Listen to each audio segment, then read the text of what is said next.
survive Sustain. and come out of that low when a business drops. So there's a survival growth. Once you start a business, your sole focus at that point in time is survival.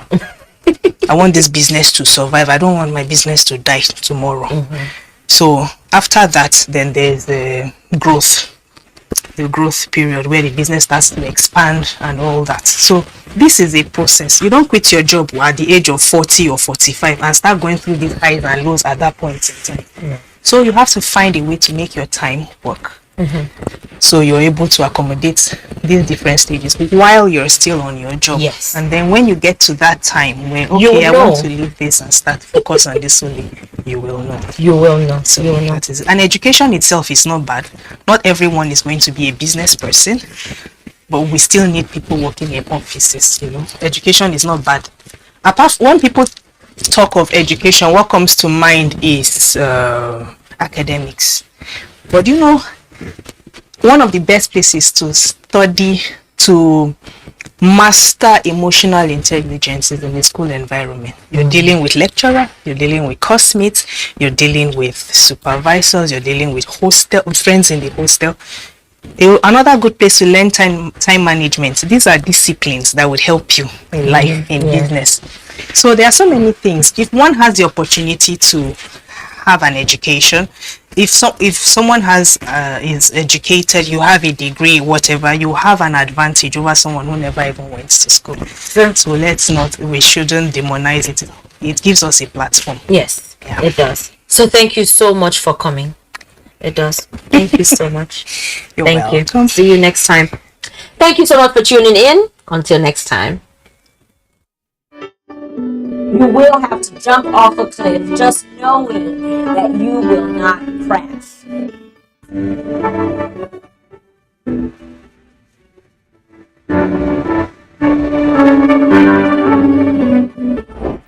tell you, everybody has their baggage and everybody has their demon.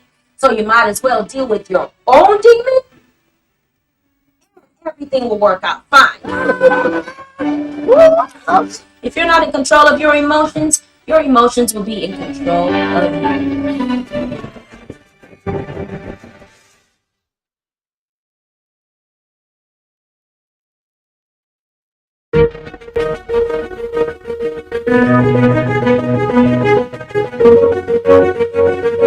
Nigeria is Africa's most populous nation, with cultural and media influence throughout the entire continent. But it's facing a conservation crisis.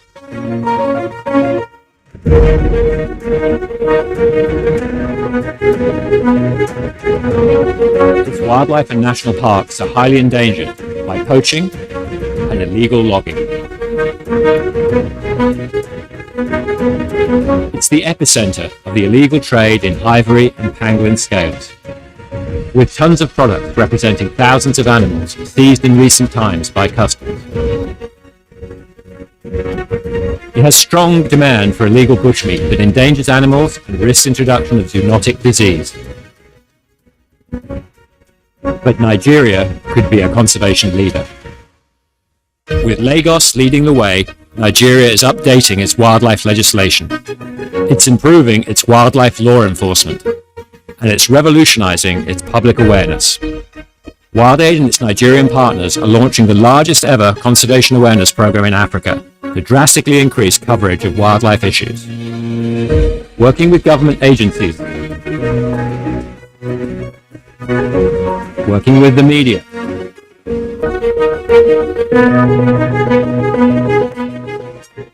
working with prominent Nigerian ambassadors. Report suspicious activity and wildlife crime. To promote Nigeria's national parks. To promote wildlife law enforcement. To raise awareness of the dangers of illegal bushmeat. And to promote alternatives. Nigeria can go from crisis to becoming a leader in conservation. So let's do the right thing. Tell your family and friends to say no to illegal bushmeat. Keep them wild, keep them wild. Keep them wild, keep us safe. And keep us safe.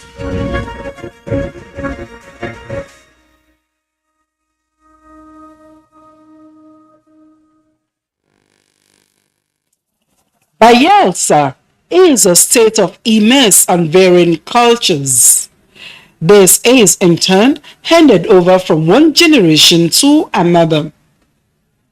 Some of their cultural practices and conventions are often dictated by the environment.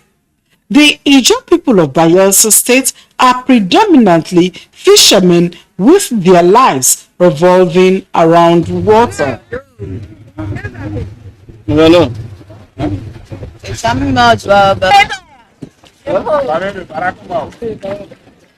It is easy to assume that living along riverbanks predisposes them to be natural swimmers.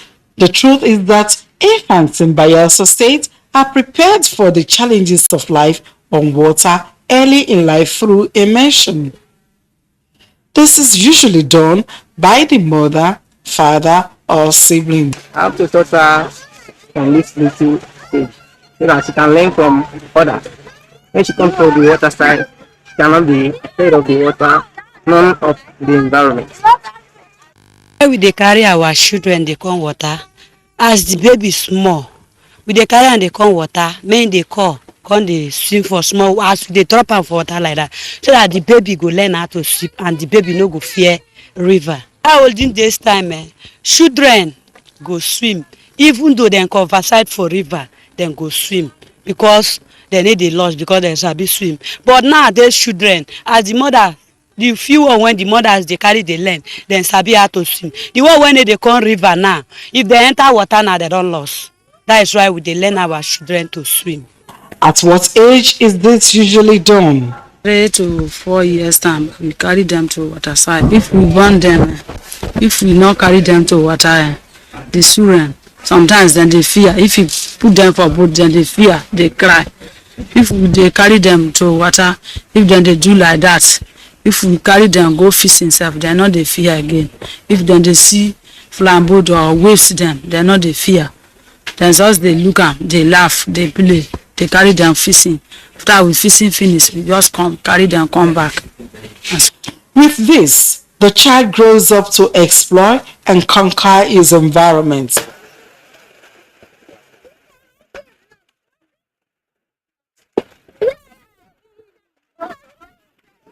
Who knows? Nigerians' future Olympians could emerge from these infants on Bayelsa Riverbank.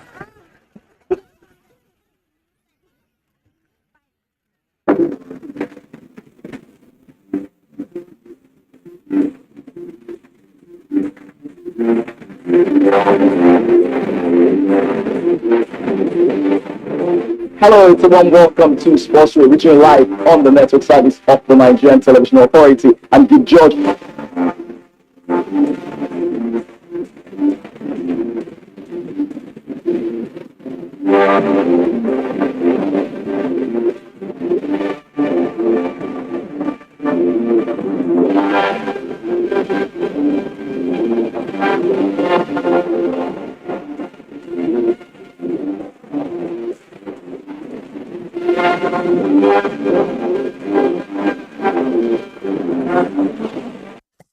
"24 hours a day, 7 days a week. You can watch NTA International live on your TV, computer, iPad, tablet and phone. Log on to visiontv.co.uk and click on Entertainment, then NTAI. You can also download the iOS or Android app on your mobile devices to watch NTA International on the go, anywhere in the world. NTA International, your window to the world.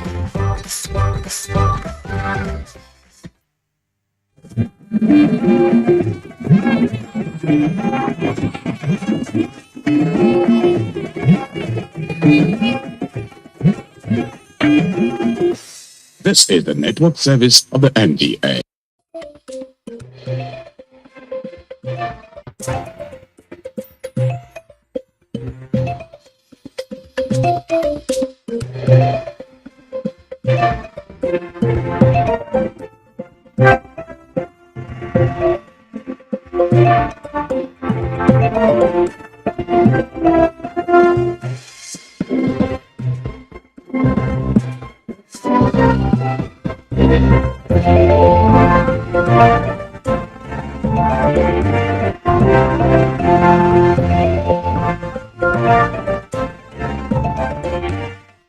Nigeria and India strengthen ties to create a world-class animation hub. Nigerians react to endless strike by the Academic Staff Union of Universities, ASUU. And federal government creates more avenues to alleviate poverty among families. Hello and welcome to The Correspondents. We have exciting stories that will inform and educate you as usual. Thanks so much for joining us. I am Tessie Omeri. We begin with the story on bilateral ties. The federal government is supporting the development of a world-class animation hub, which can absorb a large number of young people in the country.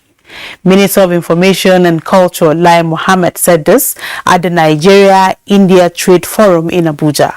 Correspondent Adebola Brooks-Lynn Sunday reports that the two countries have been enjoying the bilateral ties that was initiated before Nigeria's independence. Records show that the global cultural industries are estimated to generate about $2.3 trillion annually, with about 30 million people employed in the sector worldwide. The creative industry is one of the nexuses between Nigeria and India, which has been generating about $15 billion annually. Joint film production, joint music production, and film city. These three proposals were envisaged with the people from the Ministry of Information and Culture here and the people from Indian side who are involved in the Bollywood. Focusing on the animation sector, the minister says, though it is in its early stages, it is promising. The cost of production considerably cheaper than in other markets, and after proper training of its raw talent, Nigeria could become a new attractive option for global animation studios looking to outsource some of their work, following the model established by countries like India. The creation of an animation hub, possibly as part of the Media and Technology City, would allow individual animators or studios to share costs, create synergies, and collaborate on more ambitious projects. The manufacturing sector is another area the collaboration with India is waxing stronger. And we have even shoe factory in Kaduna, which as it is now is the only shoe factory in the far north. So it's part of the thing we want to even exploit so that we can have even foreign partners to make it even boom, not only to be importing, but let them join hands with us so that we can now make Nigeria great and have more employment opportunities for our people. In agricultural sector, we have so many things that India needed there, especially ginger, and so many plants that are very important in their own pharmaceutical companies.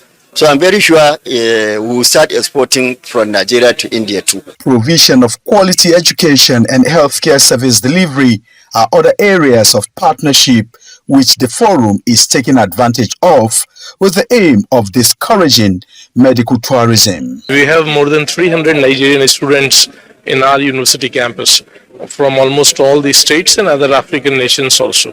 Reacting to your question, yes, the standards these students are learning there in India, when they'll be coming back to Nigeria and bringing those technology and those high-end learning processes, definitely they can add on the value in Nigerian education.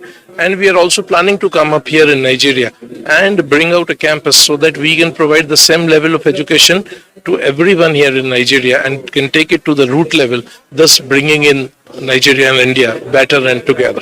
But we have observed that thousands of people are traveling abroad from Nigeria for various kind of treatments. We have brought a solution that why not those expert doctors should do those surgeries here in Nigeria in collaboration with Nigerian doctors. We have seen there is no kidney transplant here in Nigeria, there is no liver transplant, no bone marrow. We are bringing all those specialties here and they require very high infection-free setup. The bilateral ties between Nigeria and India dates back to 1958.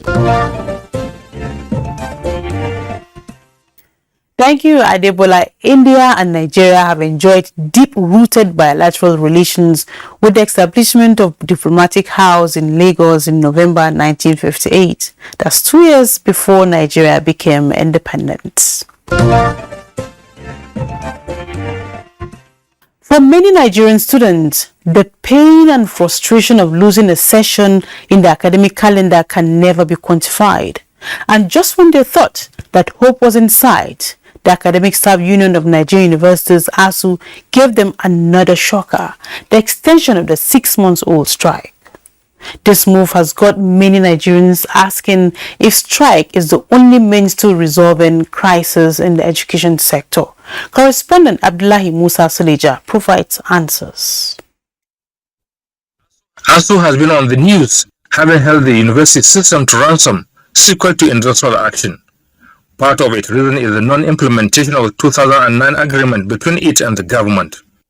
While negotiations have been on, appeals have been tendered to the union from different quarters, including National Religious Council, headed by the Sultan of Sokoto and the Chief of Staff to the President, to subpedal, but to no avail. If this continues, and with the insecurity in the country, the poverty in the country, the unthinkable will happen. And when we come to that, nobody can stop it. Honestly, we are not happy that our students are at home. Are you getting me? But on the side of ASUU, there's nothing they can do again. Because you say you should come up with something reasonable, which they come up with, and the same government is refused to act on it. What do you expect us to do? I know my act is no good. Because of us, I suffer now. I know what me my children suffer. See school now, it's not open since how many months now? Send them there on track. So it's no good. So let Nigeria, made our government do something on top. Let them call them back. So let them come back to school. I think it should also be considered that they can continue the negotiations while we go back to school. I thought that this recent meeting that they held will probably lead to a decision of we going back to school, and then their meetings with the government should continue. But I see that ASUU are not ready to take that decision. I think they feel if they let the students go back to school, then the government will slow down the negotiation process. So I think the ASUU are just taking precautions to make sure that they don't lose what they have been having for like 6 months. This strike has been going on for almost 6 months. So if they give up now and then it will all be in vain, then it is going to be for nothing. Consider and look that the future of the Nigeria lies on the youth and the children of Nigeria. I know for this long time strike now, it affects so many things. If you must build a nation, you build education, and education is the bedrock of every nation and the development of every nation. I want ASUU to consider and now look at it so that whatever be they should negotiate and let the federal government to look into it, and ASUU also look into it so that they will come to a point to see for the sake and the future of the children. Anyway, in the sight of government, it's bad. They're supposed to call it off, no matter what the lecturers and no matter what ASUU are doing. The government is supposed to settle them. And also in the sight of the lecturers, the ASUU body now, they are supposed to consider our students, our children, the unborn ones that are coming, and even those ones that are in school. Maybe in Europe, for instance, now you see that a child will spend 3 years in university and will come back and still lead us. ASUU has not been the only university union that has issues with the federal government. SANU, NASU and NAT have theirs with strike action too. But after negotiations, the unions yielded to pleas and suspended the strike to give room for the implementation of the agreed issues with their employer. The entire global socio-political order is in turmoil, is in crisis. We have a nation to rescue. This experience has shown that after every elongated ASUU strike, the education gets worse. It is a duty, a call to duty for ASUU and for government. You continue to negotiate, but ASUU go back to class. Apart from Congress of University Academics, CONUA, a breakaway from ASUU appealing for government registration, which has not joined the strike. Others are some state-owned universities that started the struggle with ASUU. Eventually, resumed academics activities. Once the infrastructures are not used, or if they are being used, if they are not being used and being maintained, it means there is a cost running into nothingness. You cannot be servicing the hostels, you cannot be renovating classes without people entering it for 6 months. And if you have not done this, it means you are going to do them before the students return back to the classes. So that other part of effect it will have on our educational system is another thing to think about for them to return back. If one may ask, is the university system the only sector seeking attention? Does the government have the resources to meet the ASUU's demand? And even if these demands are met, when will the union end this annual ritual called strike in the nation's public universities? And these are questions begging for answers. Critical questions begging for answers indeed. Nigerians are earnestly waiting for the end to these impasse so that students can go back to the lecture halls. Many thanks, Salija. Up ahead, expectations of Nigerians when political campaigns kick off. That's after the break. Join us again. Says that the Buhari-led administration has made remarkable progress, like Lafia Transmission Station nearing completion. Africa does not need charity, but partnerships that will promote the adequate investment with the cooperation of all. Sharing firsthand the experiences of reporters on the field as they bring to you weekly the beauty of Nigeria's diverse culture and the economic potentials therein. The Correspondents, development through the eye of the grassroots, showing every Monday at 1:30 p.m. on the network service of the NTA, with a repeat broadcast on NTA News 24 and NTA International. Join us.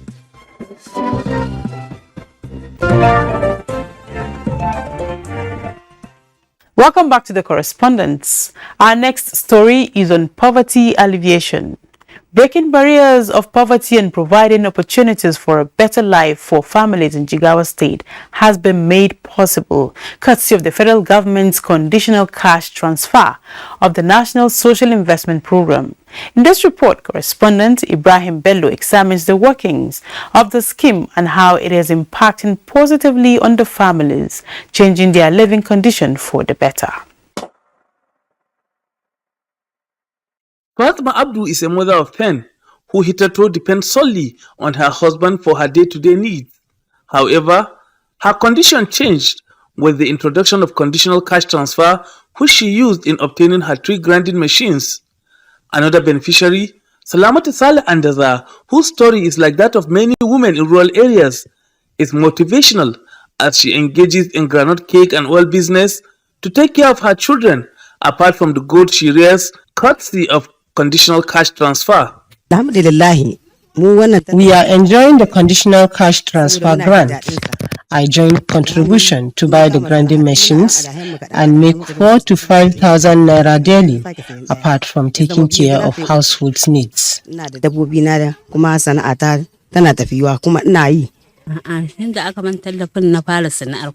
I started this groundnut cake business, I have been able to cater for my immediate needs and that of my children.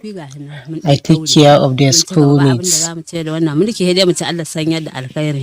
The conditional cash transfer of the National Social Investment Program of the present administration is a life-changing opportunity for families like this one. It is an opportunity for them to develop a trade of their own and have a better life. For officials of the scheme and other key players, the National Social Investment Program is gradually achieving its aim of addressing poverty, which was averaging at 70% level when the present administration came on board in 2015. We are here to witness the consolidation of the National Social Investment Program. This program, as you all know, was designed by the federal government under the able leadership of His Excellency President Muhammad Buhari in 2016 to specially and effectively give a lifting hand to some of the most poorest and most vulnerable in our society.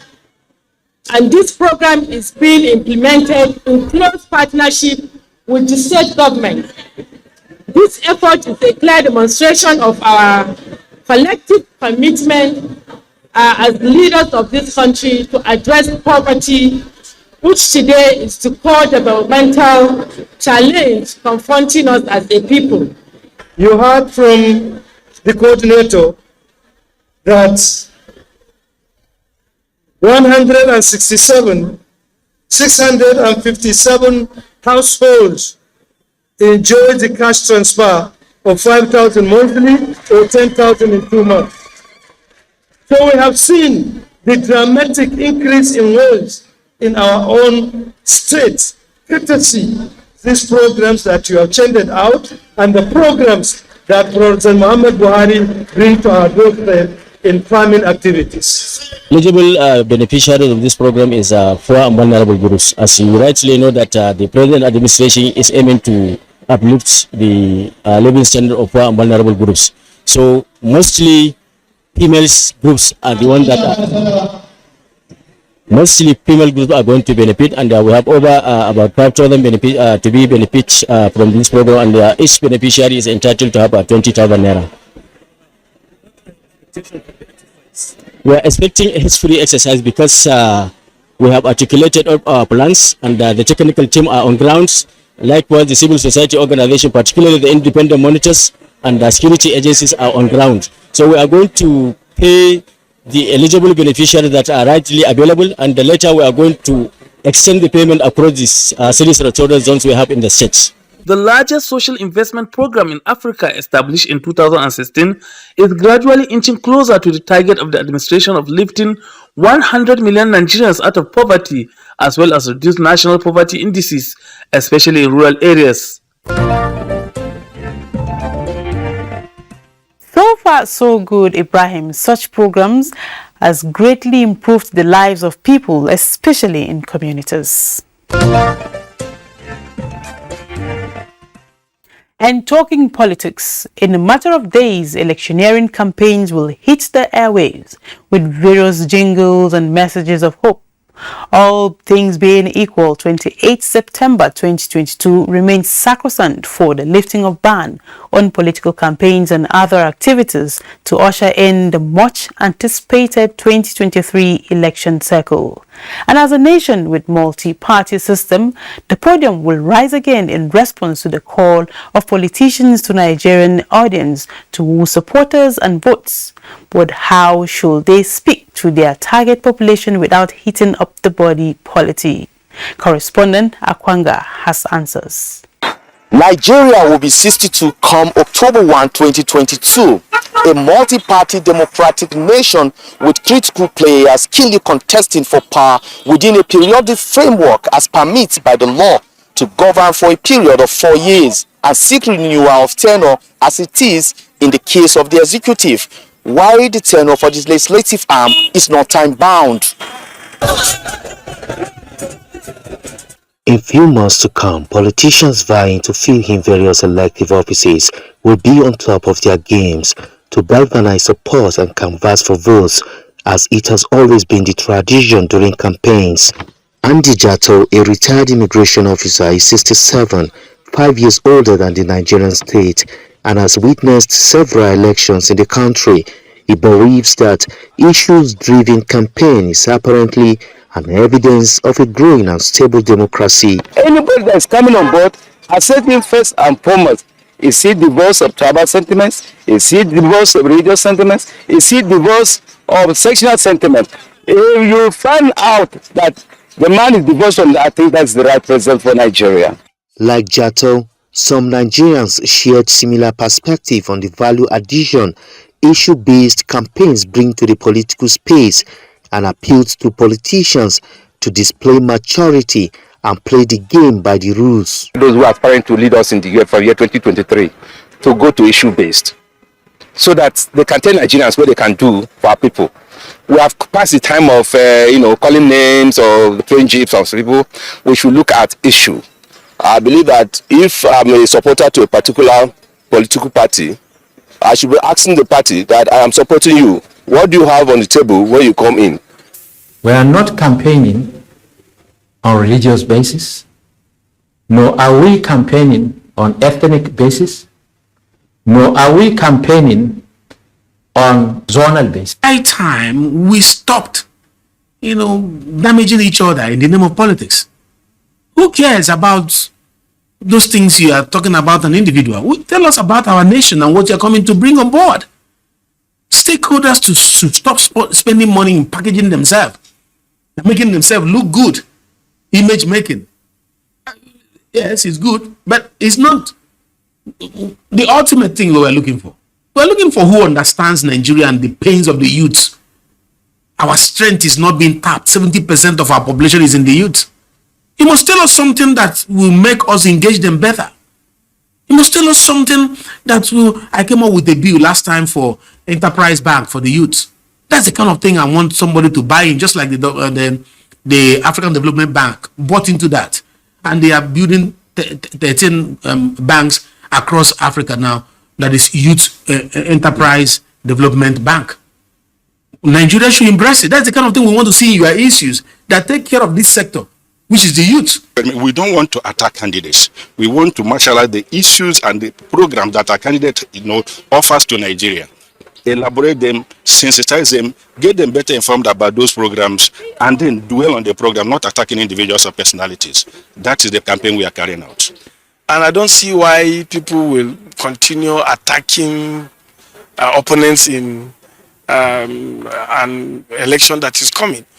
Give and take. The strategy our party is taking this time around is going to be issue-based. Andy Jatto may be 67, but he had an accomplished life in the public service at 60, a period he says Nigeria may just add required to be self-sufficient if only politics will be made decent, devoid of abusive, inflammatory, and uncharitable remarks.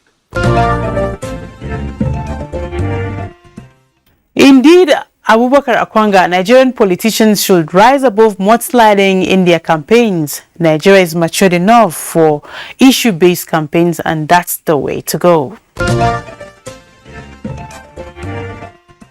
And on that note, we conclude this edition of The Correspondence. Thanks so much for being part of it. Remember that rape is a crime. Join the NTA in the fight against rape and rapists and be a star. I am Tessie Omiri. Thanks so much for being part of it. Bye for now.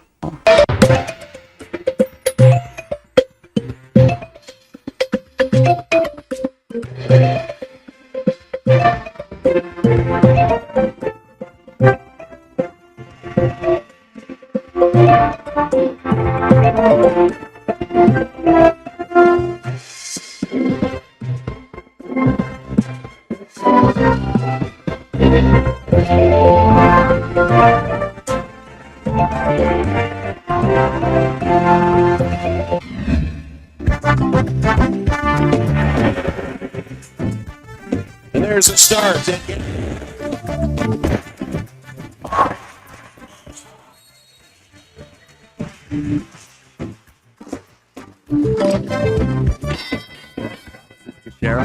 Heads up that way.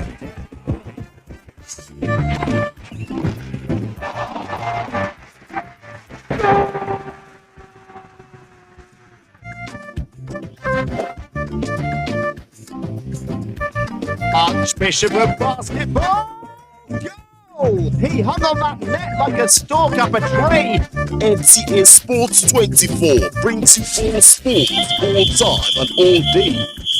Tune in to watch NTA Sports 24 on Star Times Channel 270, Star Facts on Channel 434, Free TV on Channel 731.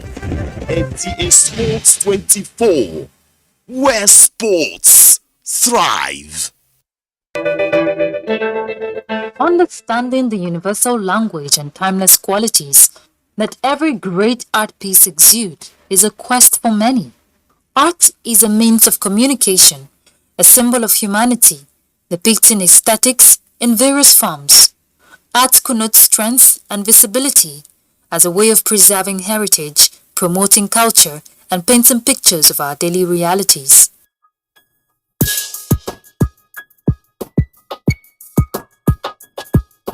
This young artist examines tales of the eyes, mind, and body through his works. My work is more of the real life and of ordinary Nigerians, the women, the children. It's not a painful art, it's just their joys, their moments of doubt, their moments of sorrows too. I draw with raw charcoal on cloth. I just burn them and just make the charcoal.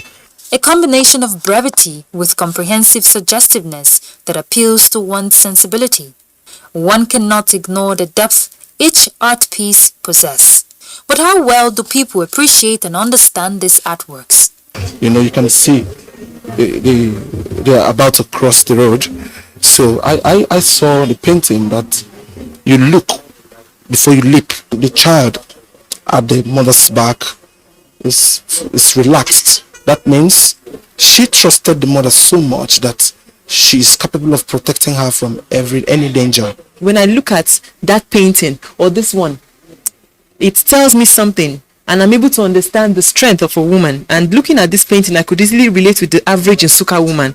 I'm from Nsukka. That's the strength of the Nsukka woman. I like the media charcoal work. I've used it before, and I like the way he's using it in his pictures to create definition, to show light and shadow. Yeah. So particularly, I like this artwork because of the theme, showing independence, and because I like being an independent woman, and I believe every woman should be independent and they can be able to do anything that they desire to do. One or two things that I'll pick here is that it teaches us about what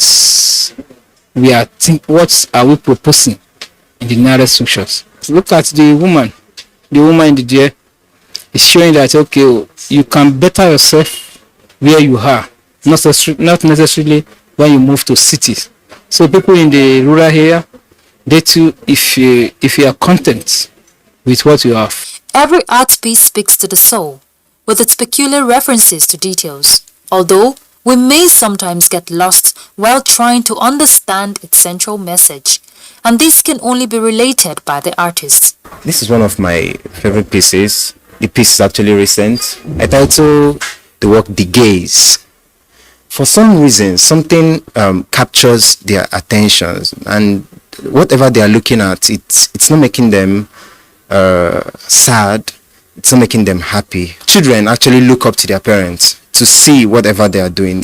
And there's this saying that history repeats itself. And so I try to use this piece to show a girl, to show the world whom she is in the light of day. And I used it to apply to relationships between people, to apply to marriages. I see openness and transparency as one of the strong keys to a successful, cordial relationship.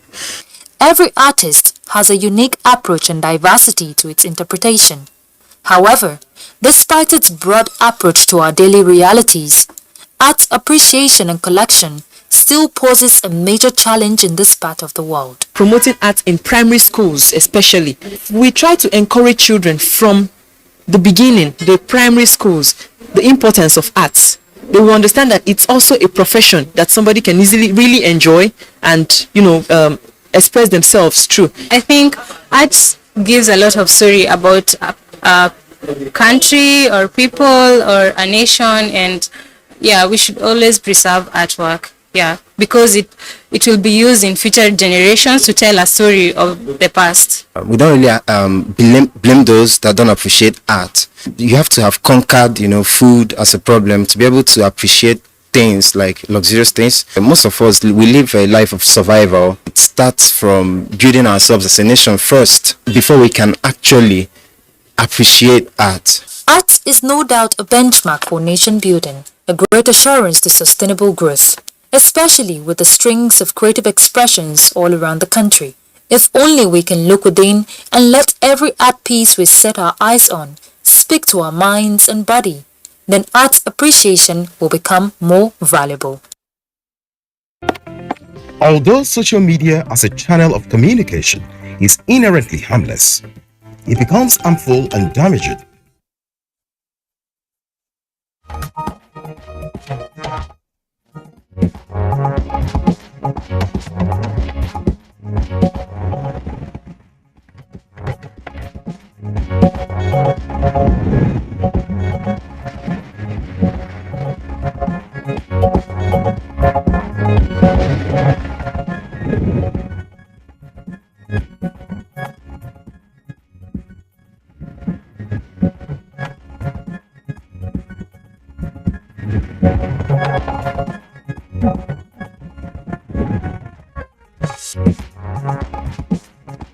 President Buhari calls for reform of United Nations Security Council and the agencies, that is, to meet recent demands in the government.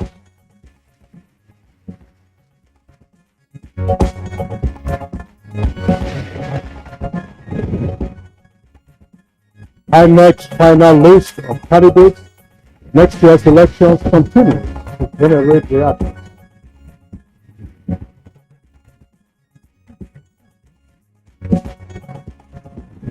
President Buhari appoints Salihu Abdulhamid Dambos as Director General of the Nigerian Television Authority.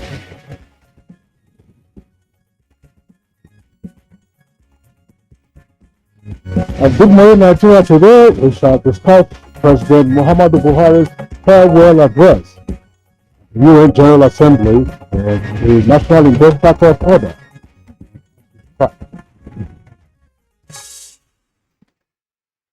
Now, the United Nations General Assembly, ANGA, is the main policy-making body of the United Nations. The history of ANGA, the United Nations General Assembly, is dated back to 1945 in New York, United States, and its first session was convened on 10th of January 1946 in the Methodist Central Hall in London. The United Nations member states often have in attendance 193 heads of government and member states and foreign affairs, that is, including representatives of the 51 founding nations. Kingsley? That's right, Madabu. I'm sure that some of our viewers will just be wondering about the essence of the UN General Assembly. And by the way, the United Nations is the successor organization to the League of Nations. The League of Nations collapsed after World War I. Now, very often, the UN General Assembly presents an opportunity for world leaders to consider and debate how they can collectively solve some of the shared problems of their time and therefore create a more sustainable and just future for all, and most importantly, to address pressing global challenges. And therefore, issues such as international peace and security, food security, and heightened humanitarian needs, problem of inequalities, admittance of new members, and budgeting multilateral cooperation among member nations, issues of climate change and pandemics, as well as nuclear non-proliferation on some of the issues that is often tabled for deliberations. Now, for the 77th session, which kicked off this week, issues of transforming education, the SDG moments, that's Sustainable Development Goals moment, rights of minorities, and Global Goals Week are some of the items slated for debates towards tackling global matters and entrenching international peace. And indeed, this being the final address of the President to the United Nations, he said, he calls for more effective and representative structures for the reform of the Security Council and other United Nations agencies to meet today's demands. And according to him, the change is long overdue. And so, Good Morning Nigeria today will be examining some of the issues raised by Mr. President for enhanced understanding. I'm Yusuf Narabusuman, welcoming you to the program and to another edition of Good Morning Nigeria, reaching you live from Nigeria's capital there, that is Abuja. What matter, but I'm sure those who listened to President Muhammadu Buhari address the UN General Assembly would not have missed the sentiments that the President drew attention to in his address. He said that the first UN General Assembly in 2015, he had now become a civilian president, democratically elected, which in his view showed the transformation that are taking place not just in Nigeria but elsewhere around the world. And it did, of course, indicate that this will be his last UN General Assembly address, because next year, on the 29th of May, he would have completed the second term of his two terms as president of the Federal Republic of Nigeria. There are a number of matters, of course, arising from that address, the issues that the president drew attention to that we'll be focusing on with our guests. That's going to be what we'll be talking to today. That's right, in our conversation segment. In addition to that, of course, there was also the big story that broke yesterday with regard to the interlocutory injunction granted by the National Industrial Court, directing the Academic Staff Union of Universities to suspend a 7-month-old industrial action pending the determination of a substantive suit. I'm Kingsley Usadolo, joining my colleague Nadabo Yusuf to also welcome you to the program. In addition to that, we of course will have our complimentary segments, Newspaper Review on Business. For now, here is Musbao Dan Wahab, who has highlights of the morning news. Good morning, Musbao. Good morning, Kingsley and Yusuf. Here is the news. President Muhammadu Buhari is reassuring the international community of Nigeria's firm belief in the sanctity of constitutional term limits, stating emphatically that 2023 elections will be free, fair, transparent and credible. Addressing the 77th United Nations General Assembly in New York, the president said if his years in public service have taught him anything, it is keeping faith with values that endure justice, honor, and integrity. I have set the goal that one of the enduring legacies I would like to leave is to entrench a process of free, fair, and transparent, credible election through which Nigerians elect leaders of their choice. As the 78th anger, there will be a new face at this podium speaking for Nigeria. Members of the Academic Staff Union of Universities have been ordered to suspend their prolonged industrial action which had affected education in public universities. The National Industrial Court's Abuja Division gave the order while ruling on an interlocutory injunction filed by the federal government against ASUU.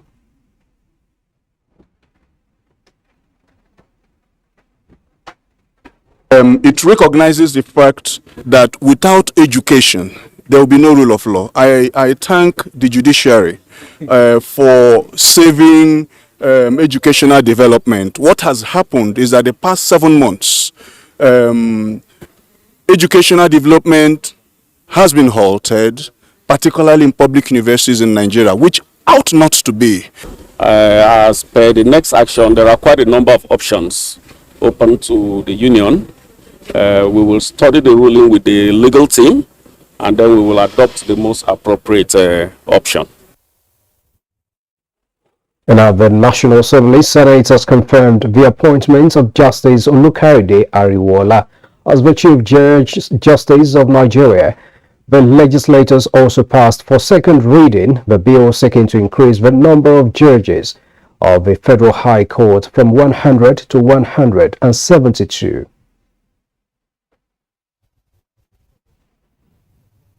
My Lord, how will you ensure that the judiciary under your leadership is better equipped to perform this role? My Lord, I'm happy that you have identified as your core vision issues of reform in our administration of justice, particularly the issues of our rules and procedure of practice.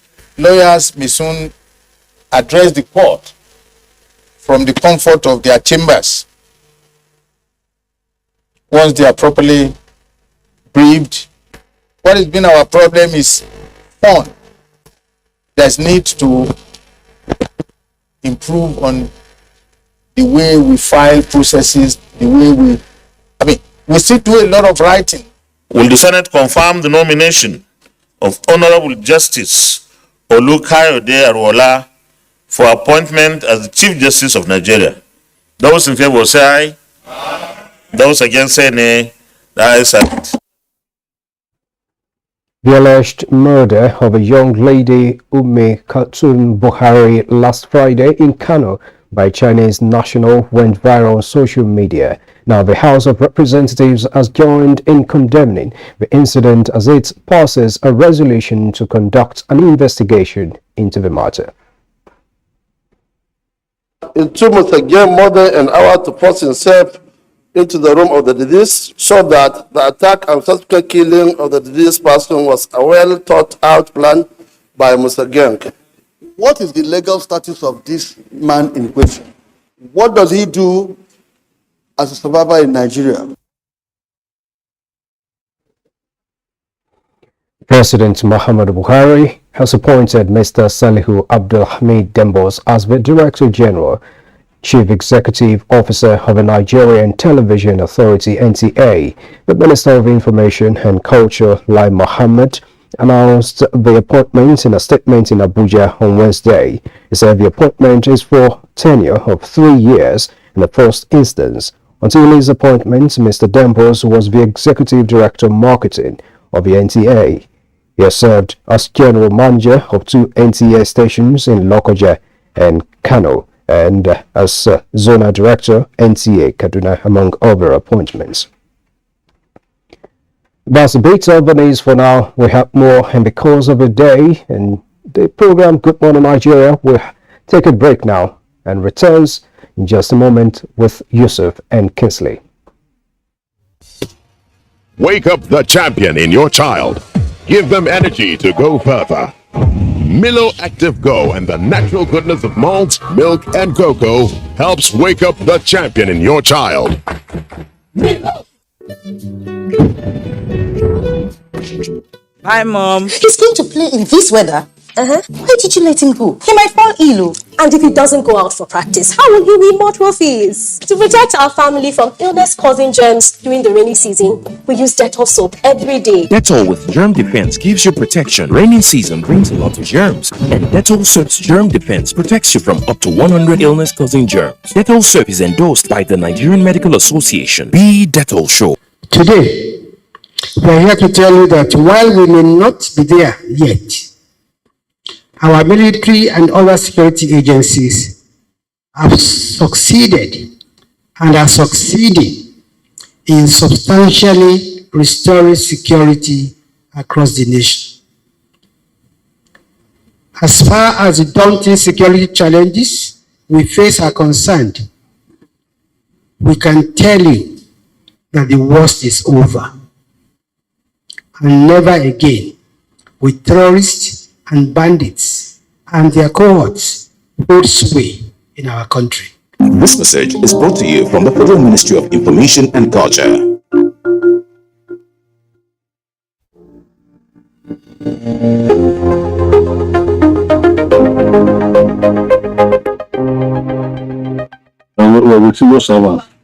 I'm a teacher by profession. I trained as I could not even remember some of them, but by their approach, greeting, and respect, I make beads. Liquid soap is, I have stopped buying liquid soap from the market. I make it, and I teach these young ones how to do that. And when I do, it is not for any fee. In most cases, I serve as consultants. Many people come to me inquiring how to go about doing the farming. I normally direct them on what to do. Right now, I'm not into any paid job, as I said, but I'm happy doing what I'm doing. Senior citizens over the years have shown that they are still capable of working.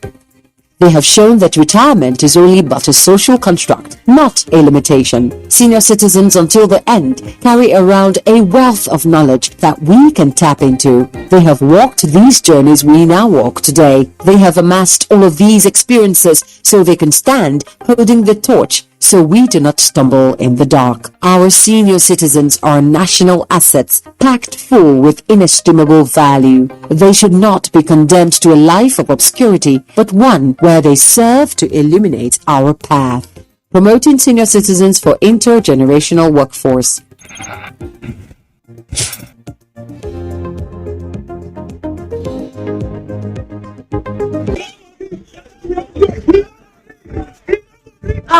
Oh boy, this one where I read, you carry machete, you see carry gun, wetin you wan take am do sef? As I dey para like this, I don't vex. Oh boy, calm down now. Like this, see like this, I dey go scatter those people businesses. You know say they dey scatter our people businesses, You don't see am? See, and they go there, as I dey go like, and they go show them better craze. They never see anything. If you destroy their own for here, and they destroy your people for that side, especially that your brother where they send you money, that way don't block. How you go take survive? See, This way talk na true, but I still dey vex. Boy, calm down. Make we embrace peace. We peace and unity. Everybody My everybody people, make we gum body with peace and unity. Make we learn to live as brothers and sisters so that we country go fit move go permanent sites. This message na from the Federal Ministry of Information and Culture.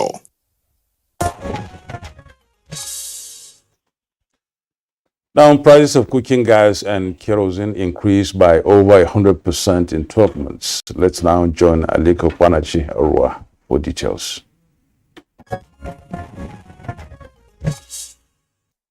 The prices of cooking gas and kerosene have maintained a steady rise, increasing by 101% and 102.38% respectively in the last year. The National Bureau of Statistics, in its cooking gas price and household kerosene price watch, said the average price of 5 kilograms of cooking gas increased from 4,397 naira 68 kobo in July to 4,456 naira 56 kobo in August 2022. Based on the statistics, it shows that the price in August experienced a 1.34% increase on a month-on-month basis. On a year-on-year basis, the August 2022 price was 101.17% increase over the price of 2,215 naira 33 kobo paid for the same volume of gas in August 2021. From the reports, Taraba recorded the highest average price of 4,925 naira 44 kobo for 5 kg cooking gas, followed by Adamawa State, where it cost 4,920 naira, and Lagos State, where it sold for 4,782 naira 50 kobo. Katsina State recorded the lowest price of 4,020 naira in August, followed by Ogun State and Yobe at 4,057 naira 14 kobo and 4,078 naira 46 kobo, respectively. For kerosene, the average retail price per litre of household kerosene in August 2022 was 809 naira 52 kobo, indicating an increase of 2.5% compared to 789 naira 75 kobo recorded in July 2022. Now let's take a look at Thursday tradings on the floor of the exchange.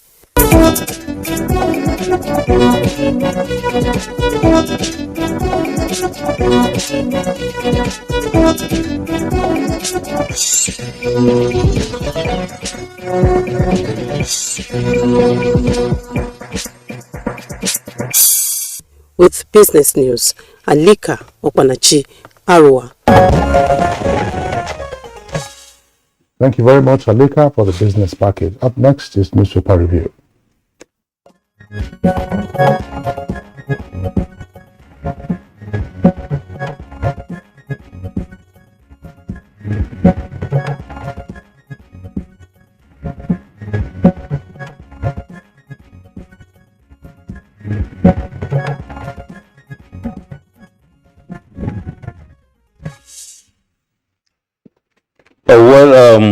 We have some newspapers here, a couple of them I will say.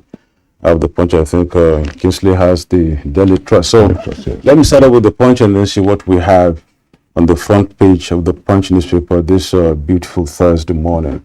Can we have the Punch newspaper, please? All right, it's already there. So right above at the top of the page, we have this story on page 18 that says Pengerson fingers military in 600,000 barrel daily stolen crude. Pengerson fingers military in 600,000 barrel daily stolen crude. Page 18 of the Punch newspaper. Coming down a little, ASUU to appeal ruling, parents want strike ended, and that is the show. Parents to appeal ruling, ASUU to appeal ruling, parents want strike ended. That's on page 16. And on page 12, Senator confirms Ariola new CGN and then Gates agenda.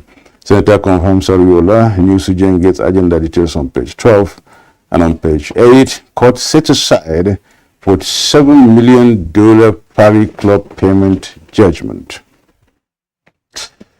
Now, a little bit down, we can have the story beside the nameplate that says Northern Christians will mobilize against Muslim ticket, according to Lawal. That's Babachi Lawal, former SGF. Details of that on page 30.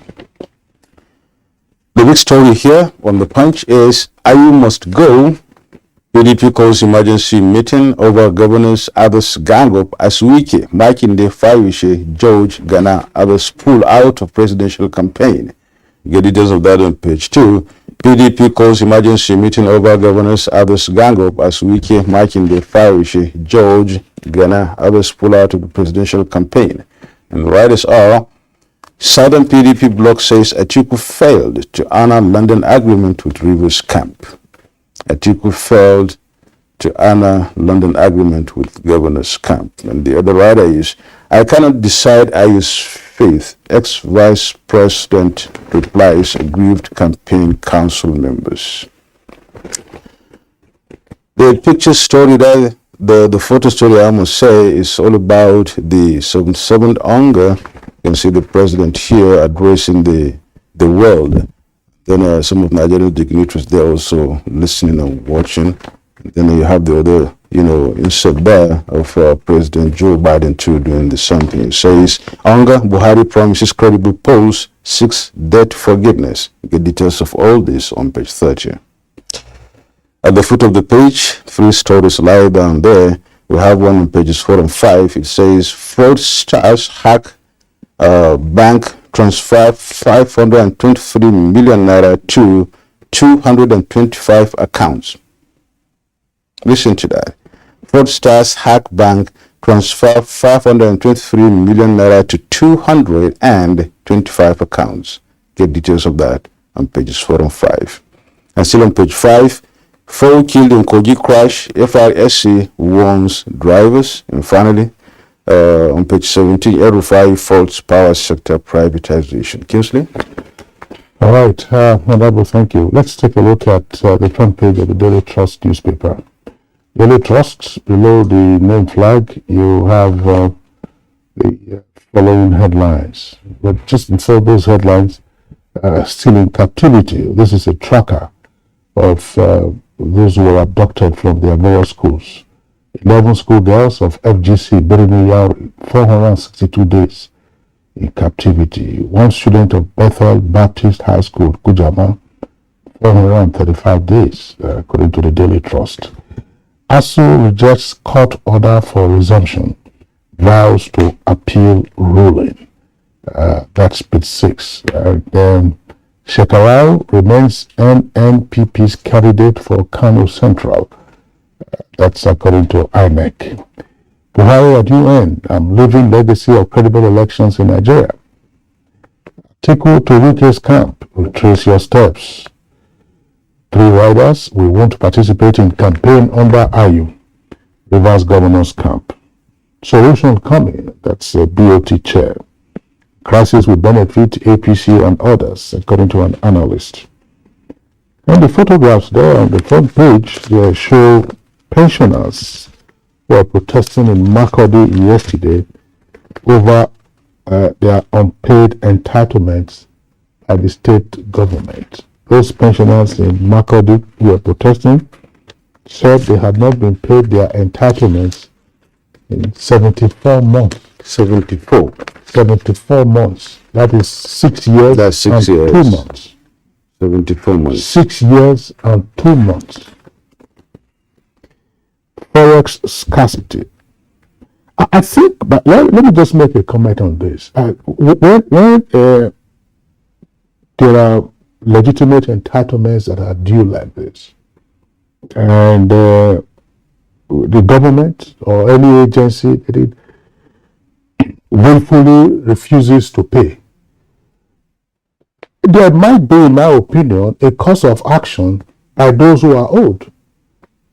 And if there is a course of action, then it means, in my opinion as well, that a court of competent jurisdiction can issue a garnishing order against the accounts of any such state government. What is the justification for owing pensioners for 6 years and 2 months? But if you say 74 months, it's almost like sometimes it can sound like, say something, is it real? Is it real? That's So what 6 years, 6 years. 6 years and 2 months, you are owing these persons, and it is not a protest that is brought this out into the public domain. So I believe, I'm just saying, I believe that the course of action arises in a situation like this where you have a recalcitrant state debtor over pensions that are due and have not been paid. That is, if those pensions are due and have not been paid, you have a course of action, and nothing would stop, in my opinion, a competent court of jurisdiction from issuing, if it finds against the state government, from issuing a garnishee order. What is a garnishee order? A garnishee order is to say, look, state government has bank accounts, and you say, what is the amount that the state government is owing these pensioners? So you attach, the order attaches the credit balances in those accounts, and you use those credit balances to defray whatever you are owing the pensioners. But Kingsley, it all depends on whether the pensioners have really put forward this case. 6 years, really. Why coming out now? 1, 2, 3 years. How many people must have suffered in that? And have they really taken any action on that, going to the courts and doing the necessaries as much as possible before coming out to the streets? 6 years could have been a very good time to have sorted this case out, no matter what. Well, I should acknowledge that litigation is not cheap. Yeah. Litigation also can be long drawn.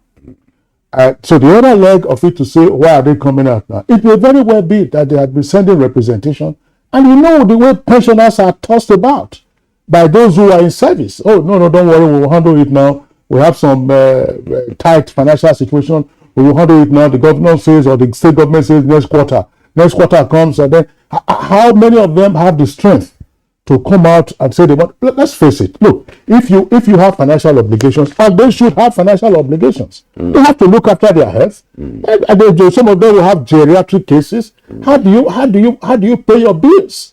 How do you pay your bills? How do you feed? Some of them may also still have children that they are looking after. But and then even if assuming they have a roof over your head, in 6 years you will do some maintenance in your house. Where will you get the money from? There is no doubt about that. Yes. But the issue here is 6 years, I think it's a good time for them to have organized themselves to start doing something. Now they have no, 6 years, it's too long now. The human rights commission is there. Lawyers are there who are able to, who are willing, I must say, to really render services. And they are organized. They can't just come on street individually like that. They should have been having an organization that brought them out. So 1, 2, 3 years, this organization should have been up and doing. Approached some various organizations, various lawyers and whatever, put in the litigation. Some are willing to give these services for free. Pro bono. Yeah. That's what, I mean, that's part of the way that they ought to go. While we are still on court matters, let's return to this headline by Daily Trust. Yeah. Daily Trust, that headline there on the front page of Daily Trust newspaper, below the nameplate, it says, ASUU rejects court order for resumption, vows to appeal ruling. I don't think that is the right way to couch a headline of this nature, or the way to cast a headline of this nature. When you say ASUU rejects court order for resumption, the order given by the National Industrial Court is a valid court order. And for you to say that you are rejecting it, it means that you are acting in contempt of the court. If you say, and that's to say in terms of the headline, the way it is cast, ASUU vows to appeal order on resumption. Not to say you are rejecting it. Yes, if you say you are, if you say that you are appealing it, it means that you do not accept. That you do not accept, that particular. But so we reject it. That is an insult to the court. I can see your sentiment as a lawyer anyway. Because I'm still talking about the law too. Yes. Court sets aside $47 million party clock payment judgment. It sets aside that one. Well, this was a consent judgment. What you refer to as a consent judgment. That is a judgment that is outside of an agreement between or amongst the parties. They would negotiate, agree, and then say, all right, now this is what we have agreed to do. Without taking it to the court will ratify it, and it becomes a judgment of the court, and it's binding on all the parties. But this is a long drawn matter. Yeah, I know we have that here on Good Morning Nigeria. Precisely having him here to talk about these issues. Precisely. Yes. So we will see how they sort themselves out, because it's some fat sum. You have consultants who are also in there, and there are complaints, and so some of the final issues are not in the public domain, I imagine. Yeah, so we'll allow them sort themselves out. Okay. Yes. Well, of course, yesterday there's a story here on the front page of the Daily Trust newspaper, right at the foot of the front page. Ariwola confirmed CJN, says Supreme Court. That's Daily Trust, front page, foot of the front page. Ariwola confirmed CJN, says Supreme Court short of 8 justices. There are just at the moment 13 justices of the Supreme Court. So there are 8 vacancies to be filled, and one of the issues that emerged from the confirmation hearings yesterday had to do with the acting CJN, well, it's been confirmed, but it's not been sworn as CJN, did say that their letter of concern about the former CJN, the way he was running the apex court of the land, was not intended for public consumption. And that they were all shocked and even embarrassed that their letter of protest, not a petition in his view, leaked to the public. But it turned out that that was part of the rationale for the resignation of the Chief Justice at the time. So 8 vacancies to be filled, and I have raised this in a previous edition of Good Morning Nigeria. Filling vacancies on the highest bench of the land, it's sometimes a contentious matter, and senior advocates of Nigeria, that's the body, BOSAN, have said that look, the current way of populating the highest court in the land, that way doesn't give room for having the very best. To say that you just don't get promoted from the Court of Appeal to the highest court in the land, and there are brilliant lawyers, there are brilliant jurists who may not necessarily be in the Court of Appeal, or who may not necessarily be on the bench, who could get that particular position. So I think that this is a debate that is ongoing as to how they will fill up those vacancies. I think his acceptance of the confirmation was more or less like an agenda setting for himself and then for the judiciary thereabout. Talking about what the issues were at the judiciary, the number of judges you talk about, and accommodation problems, facility problems, and then the finances and things like that. He was out there telling the whole world that, of course, these are the requirements of the judiciary, and this is what we need in order to really dispense justice as soon as possible and as quick as possible. That's right. But the other story, we've not had time to discuss it. Yeah, the director is even we'll wrap up the love affair that went deadly. Yeah, the Kano story. Kano, yes, Umita. But the matter is the suspect has already been taken into custody. It's also been charged, and I think it's been remanded in prison custody. But the House of Reps yesterday voted to investigate the matter. I was just wondering, you already have a matter in court. So what? Whom will you be investigating? And if you are going to investigate, yes, you can gather information from all persons who are concerned, but not the suspect. Maybe the family members, XYZ. Then can you reach a determined resolution without speaking to the suspect, who is already, as it were, undergoing prosecution for this offense? We just hope that there will be speedy dispensation of justice. That is the critical thing. I mean, we saw that, for instance, with the murder of that five-year-old pupil who was kidnapped by the school proprietor. The matter went in that the incident was reported in December last year. He was arraigned along with another accomplice, and within the matter of months, they went through the entire first instance, and the convictions were issued. So speedily. Yes, speedily. I think that's what is required in this particular case. Well, that's a great one, really. And of course, I'd wanted to talk about the fraudsters hacked bank transfer 523 million naira to 225 accounts. That we will read later, and then get the details of that in the Punch newspaper. We're watching Good Morning Nigeria. We'll not take a break. Stay with us. Wake up the champion in your child. Give them energy to go further. Milo Active Go and the natural goodness of malt, milk, and cocoa helps wake up the champion in your child. Milo! Wait.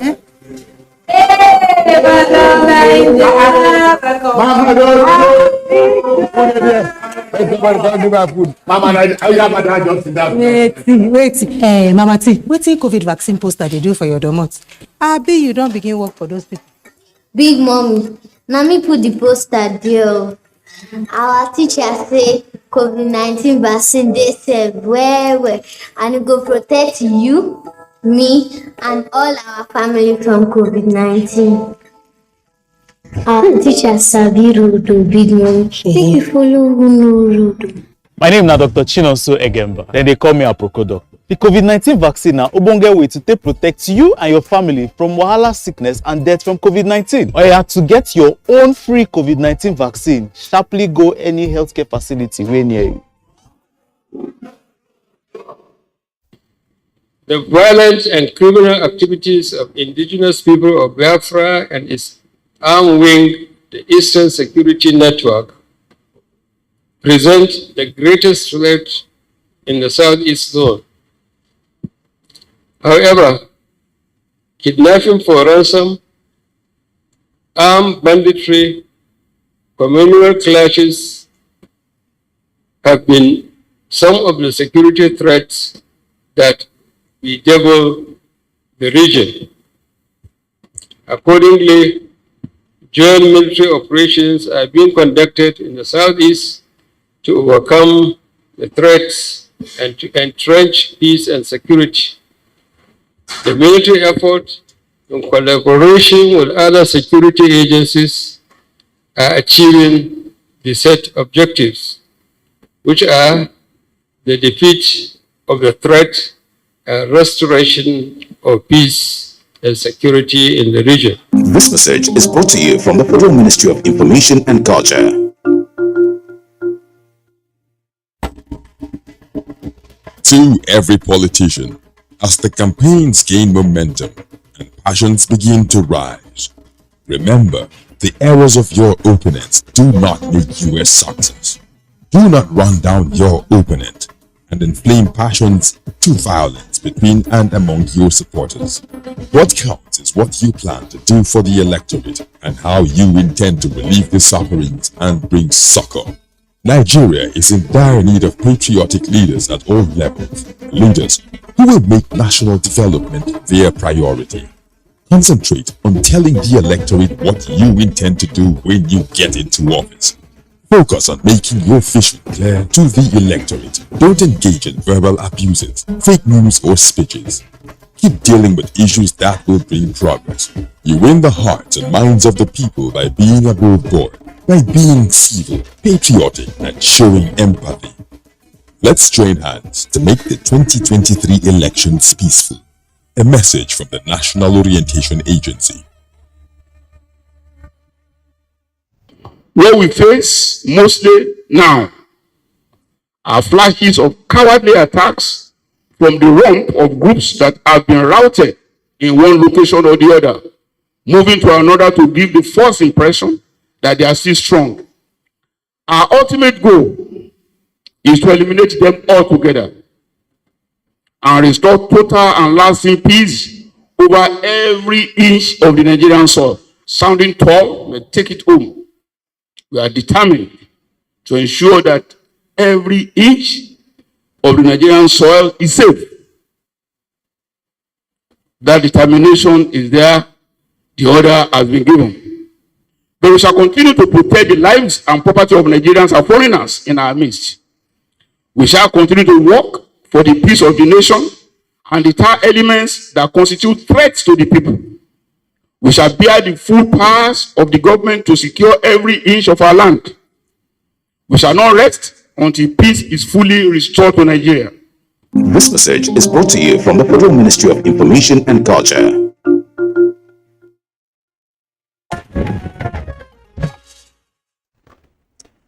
And now to start our conversation, let's take this situation report on the President Buhari's farewell address at Anga. and this is being put together by Adamu Sambo.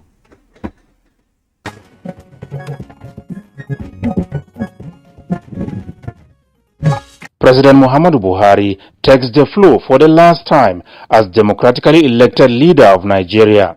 Going down memory lane, the president was emphatic that although the wheels of democracy turns slowly and bends too much to special interests that exercise influence not always for the general good, it however provides a government with the legitimacy it needs to deliver positive change. As president, I have set the goal that one of the enduring legacies I would like to leave is to entrench a process of free, fair, and transparent, credible election through which Nigerians elect leaders of their choice.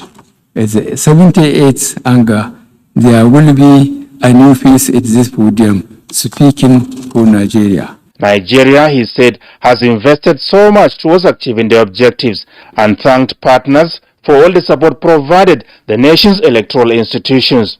In Nigeria, not only have we worked to strengthen our democracy, but we have supported it and promoted the rule of law in our sub-region. We have seen the corrosive impact on values when leaders elsewhere seek to change the rules to stay in power. We believe in the sanctity of constitutional term limits, and we have steadfastly adhered to it in Nigeria. Describing the theme for this year, a watershed moment, transformative solutions to interlocking challenges as apt, the president reiterated Nigeria's full and resolute cooperation with member states towards urgently addressing the multiple interconnected challenges facing the global community. We live in extraordinary times with independent challenges but enormous opportunities. The face of change can seem bewildering, with sometimes a palpable and unsettling sense of uncertainty about our future. Our strongest moments have always been when we remain true to the basic principle of tolerance, community, and abiding commitment to peace and goodwill towards all.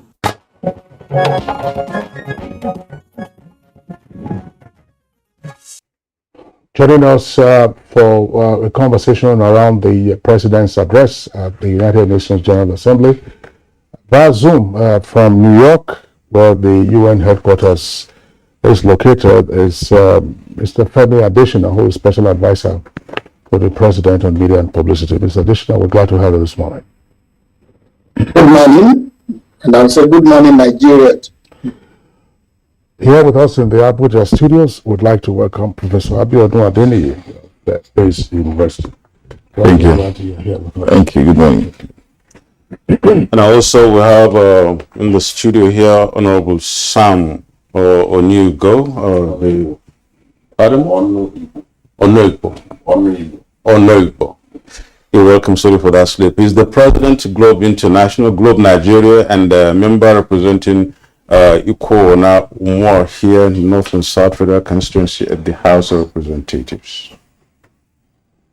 Good morning. You're welcome. Yes, yeah. We are really waiting for, Dr. Abdurrahman Abu Hamisu, who shall be joining us here in the studio too. In a moment he comes in, we will really take in about, and then we'll continue our discussion. Kisley? All right. Thank you very much. We'll listen to excerpts of the President's, as it were, valedictory address to the United Nations General Assembly. Professor Abiodun Adeniyi, what do you make of the ambience and the delivery by the President? Okay, thanks for the invitation. I took my time to go through that speech completely, and I want to look at the speech from two angles. First, from character, and then from the content of the speech. From character, of course, it ticked all the boxes in terms of clarity, in terms of presentation, in terms of presidential pause, and in terms of keeping to a known pedigree, of being, sartorial in public spheres like that, especially the international space. So in terms of character, of course, I can say it's well above average. And of course, in terms of content, the president provided an helicopter view of all the problems, not just bedeviling Nigeria or Africa, but of course the developing countries as well. He talked about the rise of non-state actors, climate change, migration, and some other issues like that. The key observations I can make, from both paradigms really is that much unlike last year's speech was actually longer than this year's speech. Much unlike last year's speech, and the president, was slightly diplomatic. Perhaps this is strategic. He focused less, on the problems bedeviling the country, particularly, and providing a generic view of, the rampaging perils, troubling developing countries. Perhaps to prove that there's no problem that is happening in this country that is peculiar to this country. The problems, associated with developing countries are evident in individual developing nations, And of course, he proceeded from that, and pleaded for support, international financing, support, for, the pandemic that is still raging in circles, and how we proceed to manage post-COVID crisis, as the case could be. So overall, I think, it's just fall in line with expectations of what a presidential speech should be, in a general assembly like that, Nothing exemplary, nothing outstanding, and nothing dramatic was ordinarily expected, Of course, hardly can we even see anything dramatic, in a general assembly speech. One of the most memorable drama we've ever had was the one by Fidel Castro in 1960, when he spoke for about 4 hours, around at the time of the controversial crisis, Cuban crisis, etc., the revolution, blah, blah, blah, like that. And of course, countries that are wont to making controversial speeches might be countries that are directly in war, war situations, or crisis around land, crisis of nationhood, Palestine, Holy See, and all of that. And of course, for us, Nigeria, our president speaking, we do not expect any rebuttal coming from another nation. Sometimes rebuttals can come essentially from countries that are also similarly controversial, maybe Palestine, or countries that are in war, maybe Russia, Ukraine, or countries, where territories are being challenged, like Taiwan, Pakistan versus India, for instance. But for us, we're somewhat on a steady flow. The major crisis we face are crises of development around economics, around politics. And it was also gratifying, very instructive that he had done the question of transition. He has been there for 7.5 years preparing to leave, and he's determined to bequeath a legacy of salutary elections, as he has supposedly done in the last couple of years. He had done that, and of course, it was slightly personal when he said this was going to be the last. This is going to be the last time he's going to speak. He's going to face the United Nations, of course, like a farewell, so to say. So overall, I think it fits all the bits, all the bills. We're not expecting something dramatic, something really radical, as the case could be. Essentially asking the developing nations, because it's a platform for him to make demands, to be more concerned in terms of support for developed nations. Asking developed nations, to be much more concerned in terms of supporting the developing nations, as the case could be. And of course, Nigeria is a prime country among developing nations, emerging from the from continental Africa. Well, thank you so much, Professor Adeniyi. We're not expecting much less, at least from the president, as much as he spoke yesterday. The president's speech. Let me just modernize it a little. Maybe if you can give us the drone view, if I may add, okay, of the president's speech. Give me what he said. A fighter jet view, right? Of what the president said. He talked about so many things: small arms, climate change, the change in the United Nations, urgently needed, the wars, the insecurity, and so many of them. Give us your own perspective of this speech. Well, thank you very much indeed, and again, thanks for the invitation. My view about the president's speech is simple. It was classy in that he picked on critical national and global issues and brought them to the fore.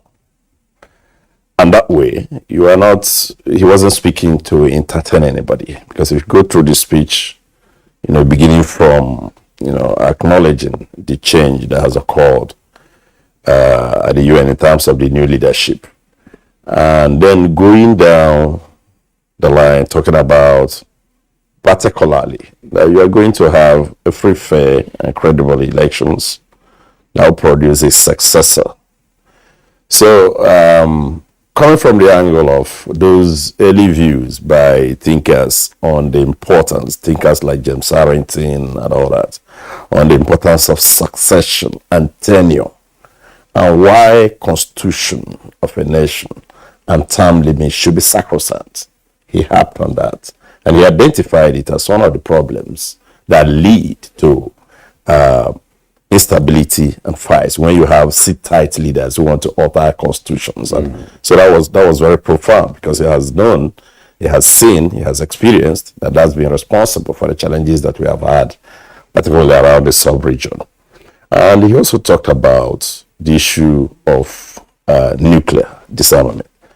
And of course, by the time he made that speech yesterday, he never knew that President Putin was going to make a veiled threat about using nuclear weapon. So these are far-reaching issues. And of course, he dwelt extensively on climate change, realizing the challenge that poses globally and nationally. Because I must say that he's been consistent on this issue. Because beginning from the 29th of May, 2015, when he made his inaugural speech, he did say that he was going to fight climate change. And I recall very clearly that in 2015, I was opportuned to travel with him for the COP21, where the Paris Agreement on climate change was adopted. And he followed that up with his visit to so many other countries, where in every of his speech, he talked about climate change. He was also there in Marrakesh in 2016. And at the UN, a similar visit in 2016, on September 22nd, I was also lucky to be there with him, where he signed the Paris Agreement on climate change. So, and he has gone further to assent to the climate change bill, which fortunately God helped me to sponsor, because I recall that bill had defied so many other sessions, so many other presidents, until it got to his time.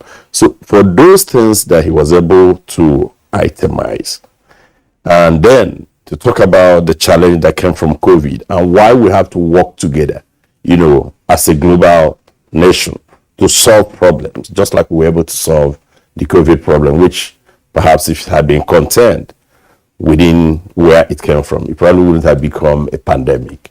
So these things point to the fact that the world needs to work together and begin to address challenges that I imagine, whether they are those of the small arms or actions that are coming from non-state actors that have now led to some kind of organized serious crimes across the nations. You can see what we refer to as the Sahel region.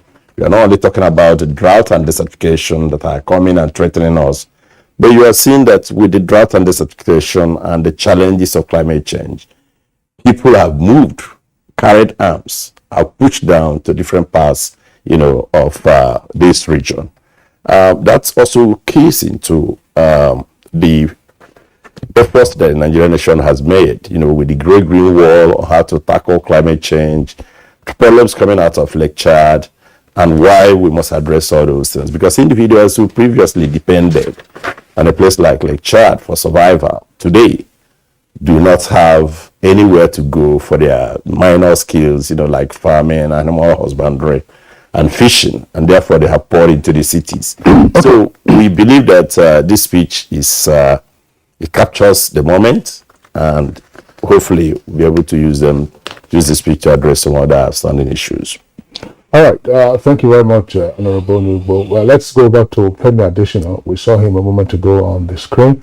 If he's still there with us via Zoom, yes, he's there on the right side of the screen. Mr. Femi Adesina, tell us, how different was the president's speech this time from previous UN General Assemblies at which he had been present? Thank you. That's a nutty question. In that, yes, I've been fortunate to be part of all the president's appearances at the United Nations General Assembly. Yesterday was the 7th physical one. It will have been the 8th, but in 2020, it was done online because of COVID-19. There was no physical gathering, so it was an online meeting. But I'll say that, yes,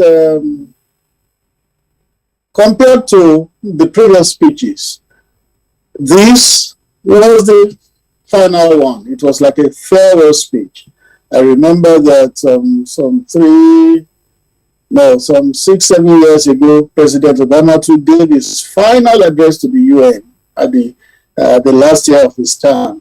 So it's in place for presidents to do that without sounding a bit patronizing, because in a way I was part of the making of the speech and of the entire process, so I may not be the best person to assess it. But I'll say yes, the cadence was good, the delivery was smooth, and with a speech.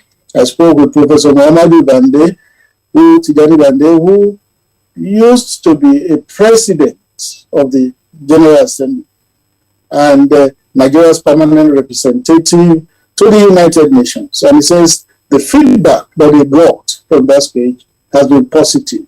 Oh, well, thank you so much, Femi Adesina there. And then you said it's the 7th speech reading, of course, which is the fact of the truth about the president's speech at the United Nations, and of course, the last as president of Nigeria. While we were just watching and listening to you, Abdurrahman Abu Hamisu just came in, and of course, he is a political scientist and a public affairs analyst. You're welcome to Good Morning, Nigerians. Thank you very much for having me. Good morning. Thank you so much. Before we rather go around again, let's hear you just came right at the nick of time. We're just trying to really have, perspectives on the president's speech and what exactly it holds for Nigeria and the world. And then Phil Adesina just said as you stepped in, that's the 7th president's speech, and of course, we all know it's the last as president of Nigeria. Give us your own perspective about Abu Hamisu. Give us, you've been watching as Phil Adesina was asked, really, put to you straight. How different has this 7th speech been with the 6th and the ones before it? Well, I think the president's speech was issue-based. I think the speech tries to capture almost all the things that needed to be addressed, from climate change to issue of insecurity to global peace and so on and so forth. So for me, it is a speech that really talked to the issues that are really disturbing the world, that is affecting the world. The only thing was whether it is an oversight or what, I don't know. Libya was omitted. Libya? Yes, Libya was omitted. Right. In terms of the trouble spot that he mentioned that needed to be tackled. And then he talked about Ukraine. But for me, if I'm to prioritize, I think I will speak to issues that affect us directly, especially the Sahel, and then the arms that are coming through Libya that is really posing serious challenge to us in terms of access to these very particular A-grade weapons that are used for kidnapping, for terrorism, and so on and so forth. But again, it has to do with prioritization. And then I think that is just the only gap that I see if I am to talk about security, insecurity within the global framework. He talked about Palestine, he talked about Ukraine. But he talked about small arms and light weapons. Yes. Proliferation. Yes. There will be a subtext that Libya had previously been a source of such small arms and light weapons. Of course, as a farewell speech, you need to underscore that. And we even need to hold those people that orchestrated that very particular fiasco responsible and accountable. It is something that we cannot keep at the back burner, because something that is affecting us directly. You can't talk about Sahel today without talking about Libya, without talking about Yemen, because most of these arms from Yemen down to South Sudan, down to Libya, they all find their ways one way or the other to the shores of this country. So I'm saying that, though you mentioned issues around terrorism, but I'm saying that it is not something that we just have to let go. If Ukraine has become a burning issue, far away Ukraine, that though there are consequences because of the interdependence that we have as a world, but then if we're talking about the one that is impacting us most right now, is Libya. So we can't afford to allow Libya to rest. Is it so much about, I know the point you're making, Dr. Abu Hamisu. Is it so much about the sole role or contributory role of Libya? As it is, some persons would argue that part of the conflict that we are seeing is in the Sahel today. It's an orchestration by some leading powers in the globe. Yes. That is the point. And that's less about Libya. Yes. Even though that Libya has virtually disintegrated since the end of the Gaddafi era. But what the crisis you are seeing, you have seen the actions taken by Mali, you've seen the protests lately in Niger Republic. Those ones are not speaking about Libya, are they? Yeah, you see, if you stabilize Libya, our problem is 60% solved. Because the arms that got into Libya to topple Gaddafi are the arms that we're still dealing with. And now, people can protest. It's allowed. Once it is not violent, that is what democracy is all about. It's about pressure. But once you make weapons available to people that are protesting, you just add fuel to the fire. This is the point. So if you stabilize Libya today, I assure you 60% of the issues we are dealing with in Sahel will be solved. Because it was the spillover from Libya that led to what is happening in Mali. The Tuaregs that were recruited to remove Gaddafi went back home with cash and weapons. And that is destabilizing Mali. So what we are saying is, if we are able to stabilize Libya, and then we're able to curtail the arms flow, now people can protest peacefully. Nobody is saying anybody should not protest. But what we are saying is, don't give somebody who is aggrieved access to weapons, not just ordinary weapons, A-grade weapons. The same weapon that a nation state is supposed to use is the same weapons that the non-state actors are using. I don't have to. Thanks. Nadabo, I want to go back to Femi Adesina. Femi, I would like you to, if you may, respond to what Abu Hamisu has said, but give us a sense of what the mood is like at the United Nations General Assembly.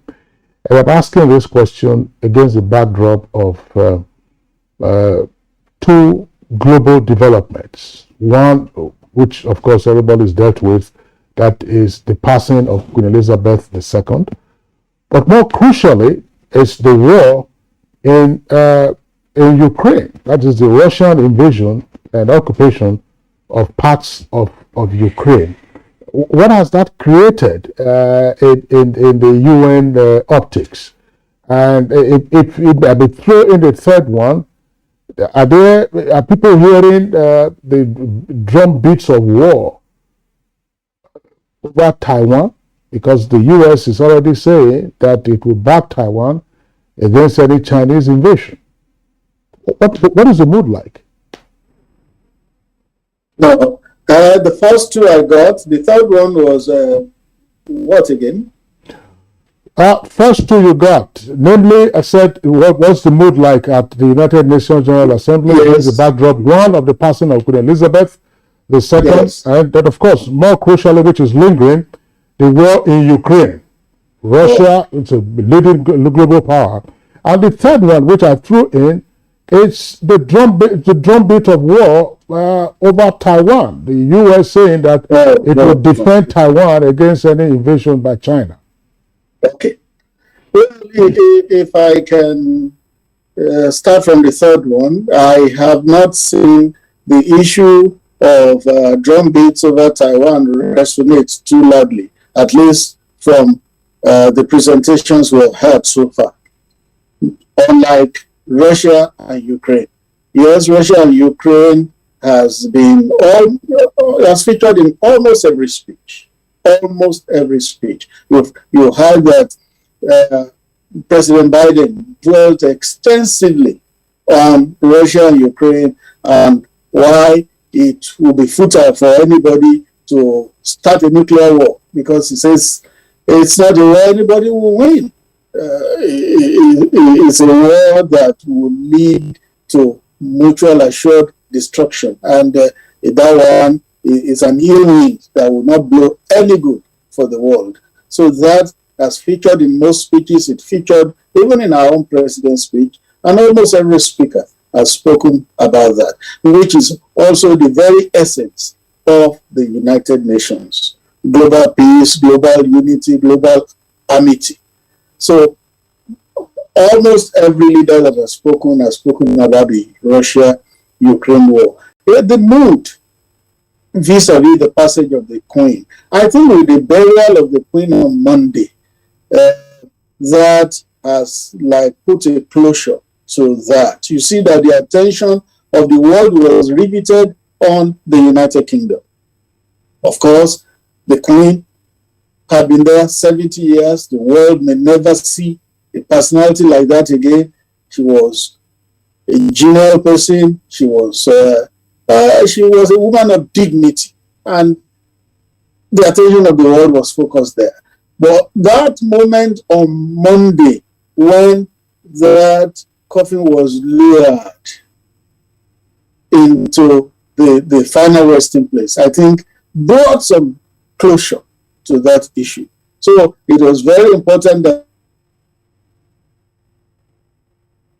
Okay, since we've really lost Femi Adesina there, when he comes back again, we just take it up from where he stopped. But in the meantime, Professor Adeniyi, he has started talking about the Ukraine, Russia, and then how all this, this appeared in almost every speech. And coincidentally, when the President Biden was speaking, there was this, shot from Russia. Putin was also speaking right there in his country, talking about, put bluntly, if need be, they could use nuclear weapons against anybody that touches their territory anymore, anytime, especially after the the referendum taking place in a couple of days in this annexed regions of Ukraine. Now, these are those, I cannot say it's a coincidence, because I may not know the reason behind that, but we all believe that these are just things that are going to have some global impact. And just like Biden said, it won't do anybody any good, nuclear war, and that's the belief everywhere else. So what do you make out of this seeming coincidence? Well, seeming coincidence, like you said, but sometimes you want to doubt whether it was actually a coincidence. International politics is usually high stake, and of course, we're talking about superpowers here. We're in a largely bipolar world. Of course, that identity is being dissolved now, because we probably overestimated the power or the prowess of Russia. Earlier on, we thought they were going to overrun Ukraine only in 4 days, but of course, Ukraine has mounted very good resistance. That somewhat challenges, the belief around, the omnipotence, so to say, of Russia, as the case could be. But of course, they are still very dangerous, and of course, particularly that leader is probably still very dangerous. He's been hemmed in now, and of course, if I want to express himself, by blowing out in a manner in which we will not expect. But the statement has been made very clearly that resort to nuclear weapon is not going to help anybody, and the least person that who can imagine that it will help will be Russia. Well, that's why we think that common sense should rather prevail. And do not forget that United Nations speeches, UN UNGA speeches, are largely showpieces, and they're largely ceremonial, largely symbolic. But of course, through those symbols, we'll see expressions of nations, the potency of nations, the ability of nations to demonstrate their cadence, their ability on the world, their capacity on the world stage.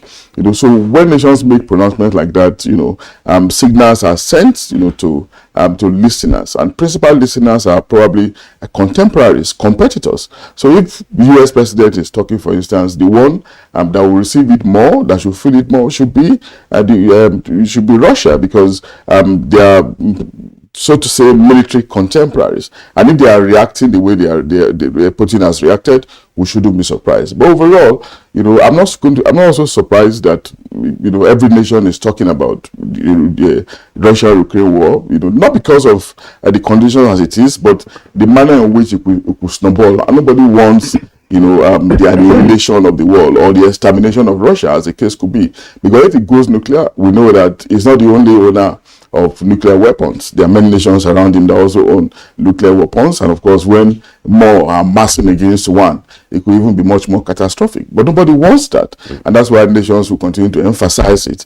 Because it's an expression. It's a platform for nations to express themselves. And in expressing yourself, of course, you are pointing at the greatest danger to humanity, as the case could be. And the greatest danger often comes from an atmosphere of intransigence, has been reflected by Russia, rightly or wrongly.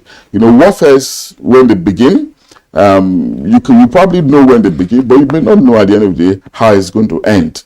And the thing to do in the initial circumstance is to do everything possible to prevent it.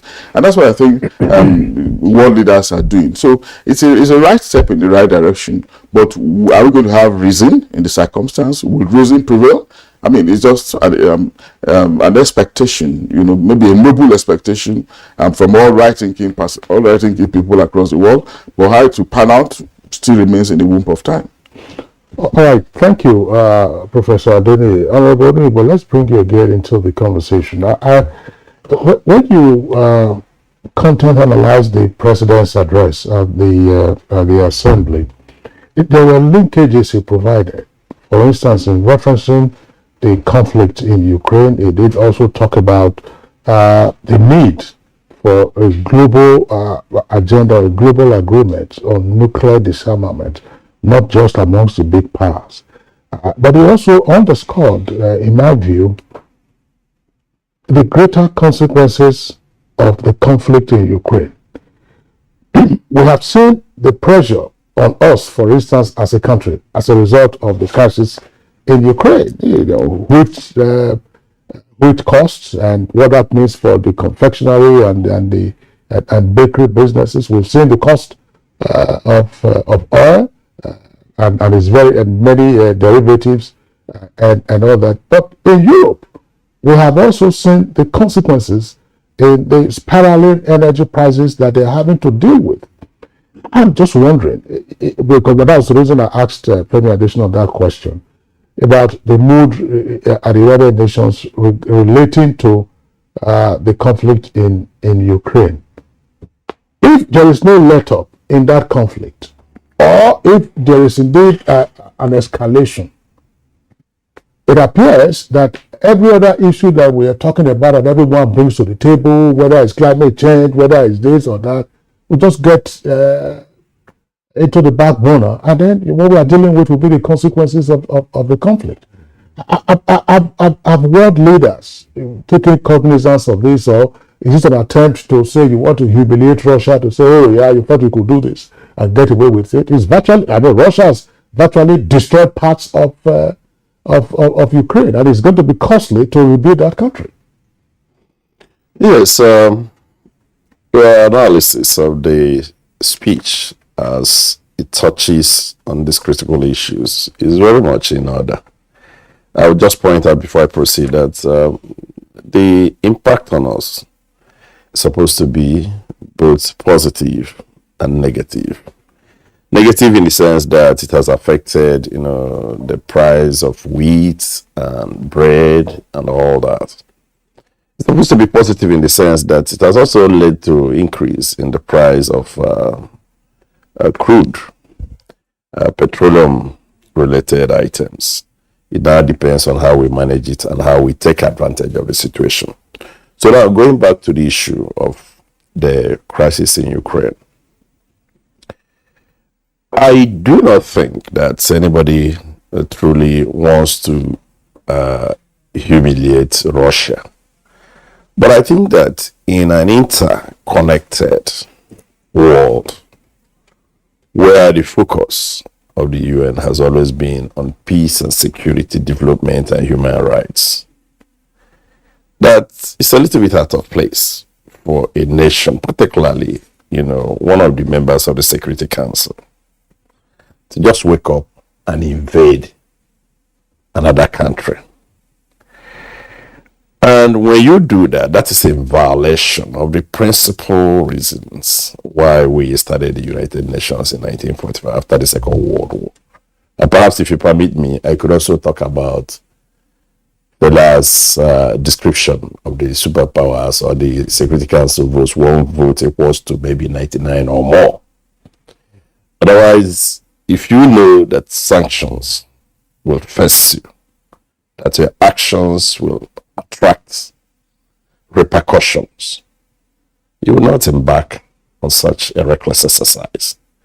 So we are facing a serious danger. Two things are involved. One is being started. The other one is the ego of the people who started the war. Are they prepared?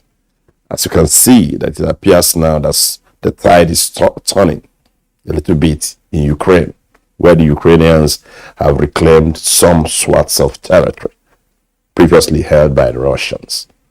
So, and maybe that threat that this could go beyond there is why somebody's talking about deploying nuclear weapons if need be.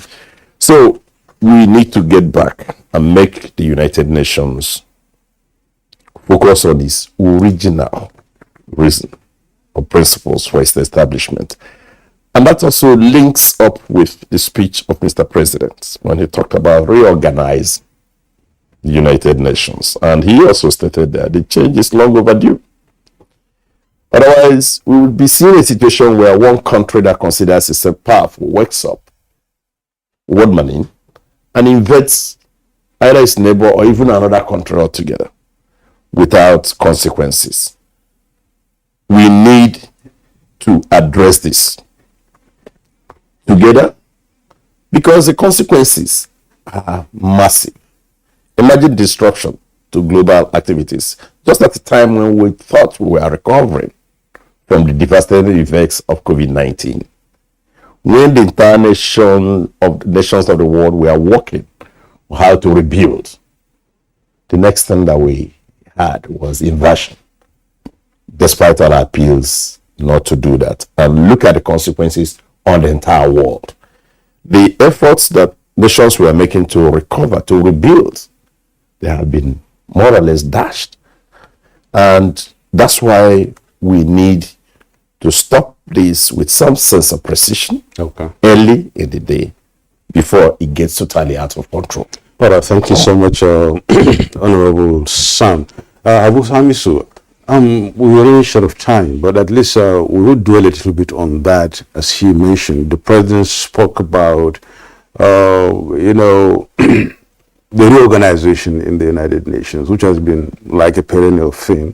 He's been in there since he's been speaking to United Nations. It's a burning issue, and that's just making great reference to justice around the world, around the globe. Yes. Let there be justice. Yes. Let there be really full representation and acceptance of countries as real countries, not other countries anyway. Mm-hmm. This resonates so much and sends a message to the United Nations and indeed the world. The Nigerian president, all right, is very much keen about that. But looking at other developments, when you look at the belligerence of Israel, looking at North Korea, looking at China, and looking at maybe Iran thereabout, and some other country that may not seem to have, or be towing the same line with the West, and indeed not really fully aligned to Russia, but been non-aligned. And we haven't had them speak yet. Even if they did, I didn't hear the speeches anyway, but I know there are going to be some strong reactions to that. What do you make out of the president's insistence of the United Nations, reorganization?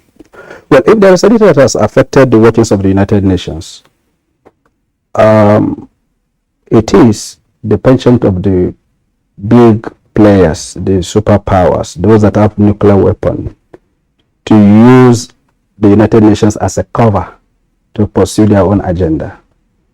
And this has affected the United Nations mostly. The second part has to do with the veto that these guys are wielding. Mm-hmm. Almost all the countries in the world will come together to say we're going to do A. Very few countries will say it is not possible. And so if you ask me, and I'm beginning to wonder, why do we even place much emphasis on this United Nations organization? And you go there, you make speeches, you make resolutions that will be vetoed by few individual member countries, and then it stands. Now, let us not forget the fact that My brother here said something quite important, but we shouldn't lose sight of history. In 1962, the same America blocked Russian attempt to place some missiles on the soil of Cuba. And what was the concern? Our security. Whose security? American security. Fantastic. Their neighborhood. Yes. That they cannot. The Cuban Missile Crisis. Yeah, the Cuban Missile Crisis, in 1962. And then, in 2022, Russia is still raising the same issue, that we don't want Ukraine to be part of NATO because you're going to have your missiles close to our borders, just the same way America raised it in 1962. And Putin went further to say, if this will happen, then it is an act of war. I even blame Zelensky by allowing his country to be used as a buffer zone to fight a war. No sane leader will do that because the consequences of the war is on the people of Ukraine. What are they doing from Washington to Britain? We are supporting you with weapon. We are supporting you with weapon. We are supporting you with weapon. But who are the people that are being killed? Whose territory is being destroyed? These are fundamental questions. And so Russia has the right to say my security is threatened if America had that right in 1962. And so if we're talking about global peace, and the countries you mentioned, Iran, it's because Iran not going to believe that the United Nations cannot give them protection. And the only way they can be protected is to acquire missiles, just like the West. Because the only key to global dominance is the possession of lethal weapon. Ukraine is becoming the headline because we believe that there are two superpowers are clashing. And that is why Libya is not getting any traction. If assuming Britain, France are involved in say Libya, and then you have this axis, say Beijing, Russia, Iran, equally involved in Libya, then you will find the world shouting. Then Libya will become a thing of concern. We are concerned today because we are afraid of nuclear consequences of nuclear war breaking out globally. But they will never denuclearize. You are only, for instance, you are caged as a slave, and you are asking your master to give you the key, or to throw away, to open the gate and throw away the key. Two things will not happen, and I don't say we are going to do it. One is they will not denuclearize. Mr. President talked about that because he understood that if you want global peace today, the first thing to do is to denuclearize. And nobody will be under any threat to go and start nuclear enrichment. And nobody will threaten anybody. The second thing is to reform the United Nations to make it democratic so that countries can take decisions and it will be binding. But when you have few countries, about 5 of them or 6 of them, are vetoing the entire proceedings of a United Nation, then there is a problem. Yeah, that's right. That's the power allocated to the UN Security Council. Yeah. And the president referenced that in his speech. He said, look, the rules of governance, the rules of engagement that were established in 1945 with the setting up of the United Nations stabbed the world at that time. But that here we are, the world has moved. And we are having new challenges, we are having new orders, we are having a new dawn and a new deal. And of course, at that time in 1945, how many countries were independent? So you now have many more independent nations, many more independent voices, and their voices ought to be heard and not drowned out by the big powers who framed the rules in 1945. But there's one other issue that I would like us to touch on, if Femi Adesina is still there. Femi, yeah, I understand we can still catch you on this. The president talked about debt relief. And I also heard the UN Secretary General raise a very pertinent issue. And I hope that others will take a cue from that, just like President Buhari has done in part. The UN Secretary General, let me begin from his point. He said that the current global financial system is designed or was designed for the rich countries, and that they have held on to it not for the benefit of the rest of the world, but for the benefit of the rich nations, and that the world has to alter the current global financial system. Just as you are having a campaign for the alteration of the governance arrangements of the UN General Assembly, but the US Secretary General spoke about the global financial system, and some persons will link that to what the president also said about debt relief. That some of this debts that countries are having to carry arise from the, pardon this word, iniquitous global financial system. Is this an issue that we are likely to hear more about in the coming months and if not years? Femi. Thank you. I think we have always heard about that. In many past UN speeches, that issue of debt relief had always come up. It had always come up. But before I dwell more on that, let me respond to something Dr. Amisu said on the Sahel and Libya. Yes, our president mentioned it in passing in his speech. He didn't quite dwell on it too much. But yesterday, after that speech, he had a bilateral session with former Nigerian President Muhammadu Yusuf, who now heads an initiative on, I think it is an AU or ECOWAS initiative on peace and development and governance in the Sahel region. And what they spent the time discussing were the issues of small arms, security, banditry, insurgency, all flowing into different countries from the Sahel region. You will find that countries along that belt, right from Mauritania to Burkina Faso to Niger to Chad to Nigeria, are all affected. So it's an issue for West Africa and countries along the Sahel line. Just for Dr. Amisu's information, that it was the subject of a bilateral meeting yesterday between former President Isufu of Niger and our president. Then coming back to the issue of debt relief, it had always featured. There are some things that had resonated year after year in President Buhari's speeches. Debt relief was one of them. The structure of the United Nations was one of them.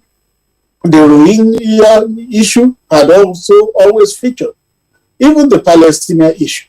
So I think debt relief is something that we will continue to hear about until those countries holding the shorter end of the stick in that respect get some relief. Whatever relief we can get, the countries that are less endowed compared to the very rich ones can get, will always be welcome. So it's something that will continue to feature. Okay, thank you so much, Femi Additional. Gentlemen, we really have to cut it quick here, but I think it's going to be worthwhile to just give you maybe 30 seconds to tell us which were about. Let me start with Sam here. The solution so preferred, all right, and then the speeches made by this president, especially President Muhammadu Buhari. What in 30 or 45 seconds could you say is the impact of that on the ordinary Nigerian?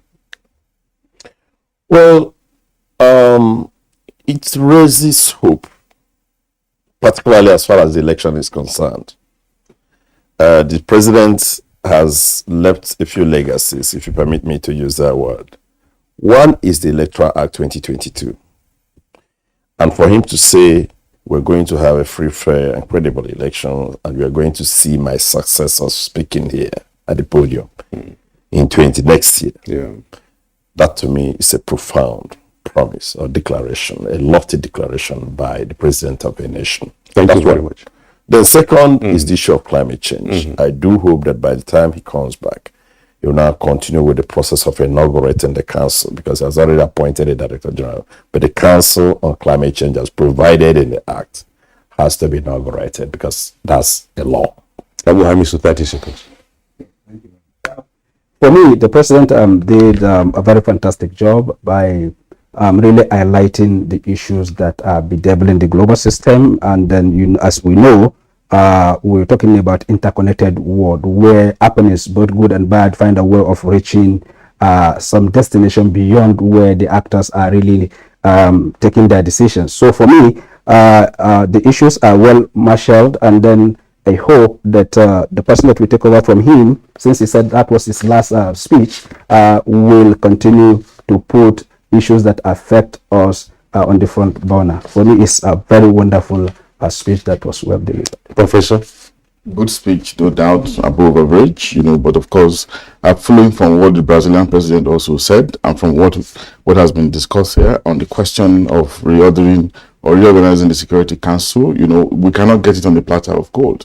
It's important for us to go back once more to what the legendary Professor Bolaji Akinnyemi recommended ages ago on the need for us to have the concert of medium powers as a successor to the non-aligned movement, which crashed directly or indirectly in the wake of the supposed end of the Cold War. Non-aligned concert of medium powers somehow will be needed on the international space, and the president would also do well, by maybe sending a message or asking or advising the next president, so to say, to think about this going forward. Nigeria is one of the strongest black nations in the world, and we can lead that initiative. Oh, thank you so much, Kingsley. I'll give you 30 seconds to thank them. And then really... I just remember what Professor Bolaji Akinnyemi said at the time. He said, concert of medium powers on the black bomb. That we also needed to have a black bomb. But Professor Abiodun Adeni, Base University, deep appreciation for your contribution to our discussion this morning.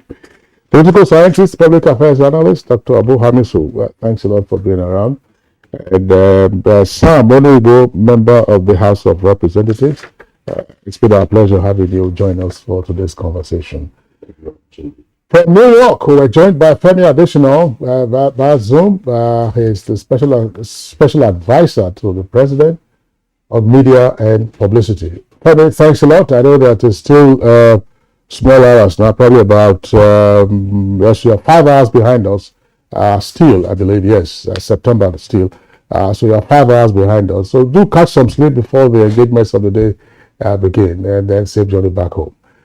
All right, it's Good Morning Nigeria live on the network service of the Nigerian Television Authority. We'll take a short break now. When we return, we'll take our second topic for discussion. What be this?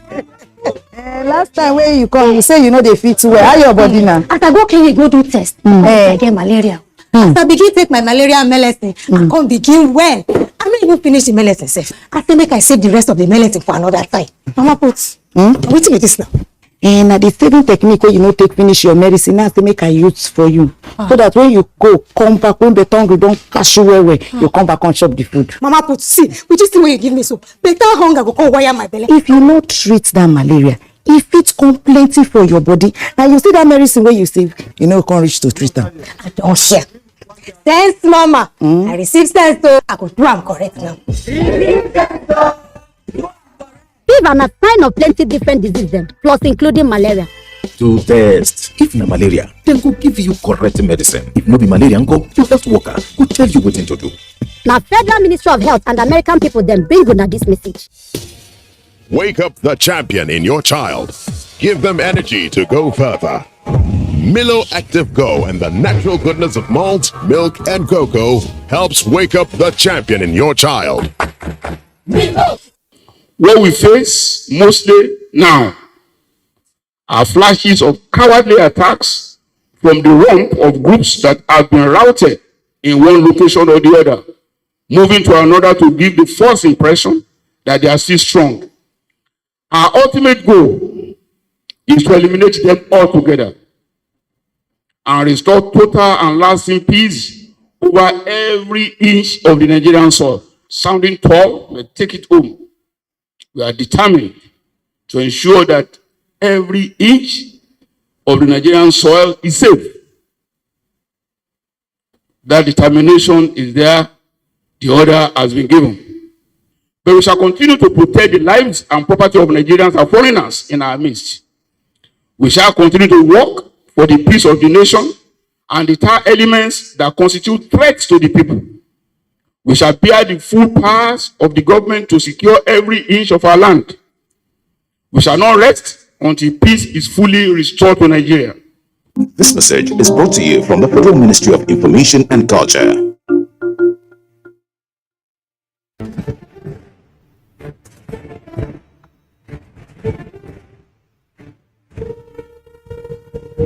Finally, the hero of Nigeria's democracy has arrived. He shall usher us into a new phase of development, peace, and prosperity. He is the father of the new Nigeria, His Excellency President Muhammadu Buhari, DCFR. Welcome to another season of giving Nigerians hope yet again. We are sure of a great future for both ourselves and generations yet unborn. We look forward to your leading us as a nation to our manifest destiny. Though the challenges against us as a people are many, we know that your leadership shall set us on the right path to our greatness. A new dawn beckons on us all, and having you as our president is a precursor to this. Thank you for believing in Nigeria. This message is from the Nigerian Television Authority, NTA.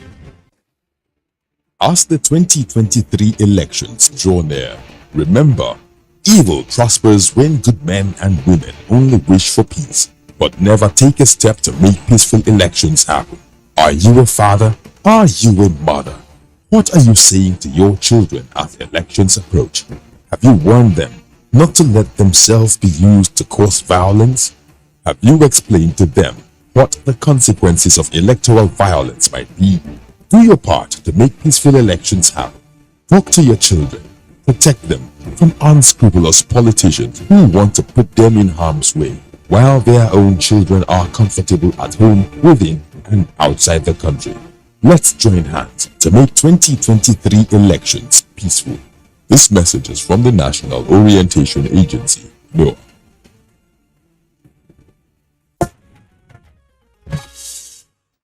It's Good Morning Nigeria. We welcome you once again to our second leg of the conversation. And just yesterday, the National Industrial Court, Abuja Division, ordered members of the Academic Staff Union of Universities, ASUU, to suspend their prolonged industrial action, which had affected education in public universities. What's the implication of this, and how can Nigeria put an end to time wastages of the young ones as a result of the recent strike, often incessant, that is, strike embarked upon by ASUU? Today we have some guests in the house to shed more light on this. Kinsley, what? That's right, Honorable. Well, let's first welcome distinguished Senator Ita Enang. Ita Enang, of course, is former member of the House of Reps, former member of the Senate, and also former senior special assistant to the President, Nigeria Data Affairs, as well as National Assembly. Distinguished Senator Ita Enang is a lawyer. We're glad to have you this morning on the program. Thank you very much. We are carried over by Dr. Abu Hamisu, who was a moment ago discussing the President's speech at UNGA 77. Dr. Hamisu, glad to have you this morning. Thank you for having me. All right. Well, thank you so much, Dr. Hamisu. Don't worry about Kinsley. Just take it easy. We'll just keep going. All right.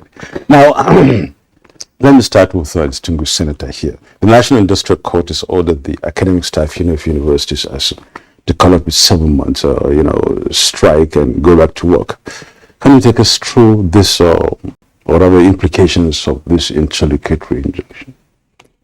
Thank you very much. The order of interlocutory injunction is sequel to the application of the Honorable Minister of Labour and Employment, Senator Dr. Chris Ngige, by virtue of the powers vested in him by Section 17 and 18 of the Trade Disputes Act. The Trade Disputes Act says that whenever there is a strike and the minister apprehends it, the strike shall cease and the workers shall return to work.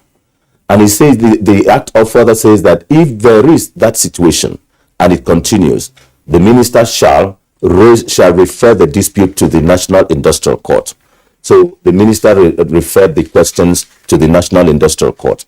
The questions and the dispute that the minister referred to the National Industrial Court first is for the court to answer whether the Academic Staff Union of Universities first have the right to go or continue on strike when the questions have been referred to the National Industrial Court.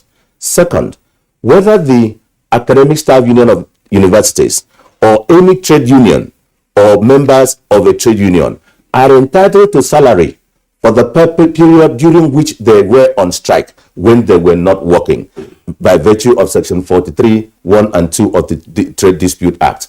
The other question is whether the question of university transparency accountability solution, which the Academic Staff Union of Universities are insisting that should be applied in the payment of their salaries, is a question that relates to the welfare of workers and not a question which relates to the rights, duties, and responsibilities of the employer, and not a question that has to do with trade dispute, and whether they can dictate that, given that the entire public service in Nigeria is paid using the platform of integrated personnel payroll, integrated personnel payroll system, information system. No, so when these questions were referred, we as the federal government legal and conciliation team went. We had an application in court. It was tortuous, very tortuous, but finally we were able to. We made the application to court. We served the parties, and the court ruled yesterday that Academic Staff Union of Universities are directed to go back to work pending determination of the issues. And one of the questions which has been very tortuous in the minds of the public, which they say you have to pay the workers before they go back to work. Now, of the government, we are saying the issue is, which we've placed before the court, is let the court interpret Section 43 of the Trade Dispute Act. Section 43 of the Trade Dispute Act, which provides that where the workers are on strike, they shall not be entitled to be paid for the period. That's an issue in the substantive suit. Yeah. So we won't dwell on that. No, we won't dwell on it. So just before we bring in Abu Hamisu, again, explain to those Nigerians who are viewers who may not have legal understanding. This is not a judgment. No. This is a ruling. And an order has been given of interlocutory injunction. What does it mean? Does it mean that it's again, I don't know what it means, but I'm just asking you to explain. But what does it mean? Is it an order of compulsion? Because we read one headline earlier to say, look, they are rejecting it, they are going on appeal. What does that mean? What governs it? I'm going to answer what it means, but just briefly to read Section 43 of the Trade Disputes Act. Just bear it. Yeah, but that speaks to the substance. Yes, sir. No, I'm not. It's just the question the court is asked to answer. I'm not going to draw a conclusion. Otherwise, yes. The Section 43 of the Trade Dispute Act provides heading special provision with respect to payment of wages during strikes and lockouts. Notwithstanding anything contained in this act or in any other law, where any worker takes part in a strike, he shall not be entitled to any wages or other remuneration for the period of the strike. And any such period shall not count for the purpose of reckoning the period of continuous employment, and all right dependent on continuity of employment shall be prejudicially affected accordingly. That's it. And it also provides for the lockout, that is where the employer locks you out. You are entitled to the period for salary for that period if he locks you out. Now, because your employment is existing. Now, going to the question of the interlocutory injunction. Interlocutory injunction is an order of court which directs you and compels you that during the period of the continuance of the subsistence of this court order, you are to cease from taking any action which this order has restrained, prohibited, and directed, that you are to cease. And it is enforceable, it is in existence until set aside by order of a superior court, or if there are precedent conditions are met by an order of that same court, if it found it had no jurisdiction in the course of it. So it is an enforced and subsisting court order, which does not give you leave or permission to disobey. A court order is live, enforceable, and in subsistence, so long as it has not been set aside. And all parties restrained thereby are to obey it until set aside. So nobody has an option in this matter.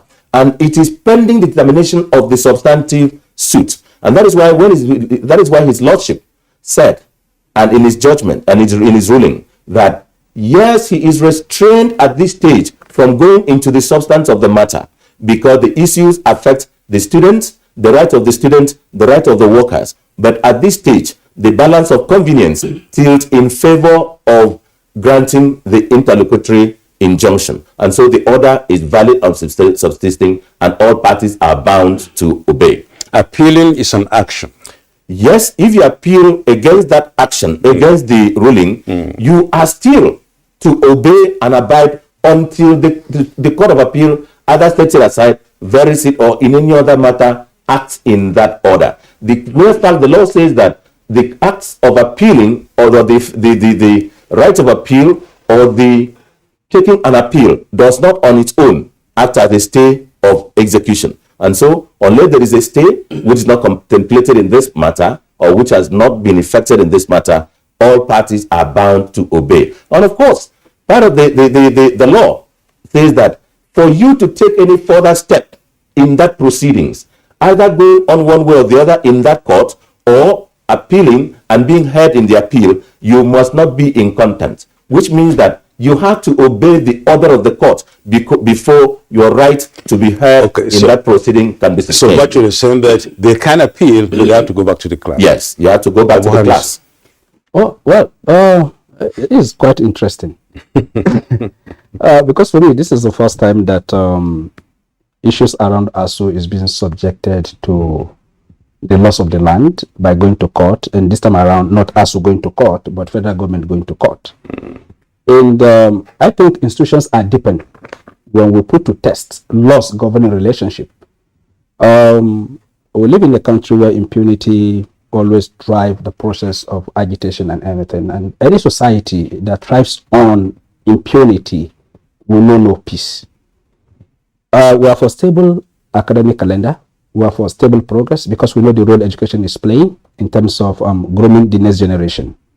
But we can't have a situation whereby you have two behemoths fighting, ASUU behaving like a state. Federal government equally asserting its own position as the custodian of the Nigerian institution.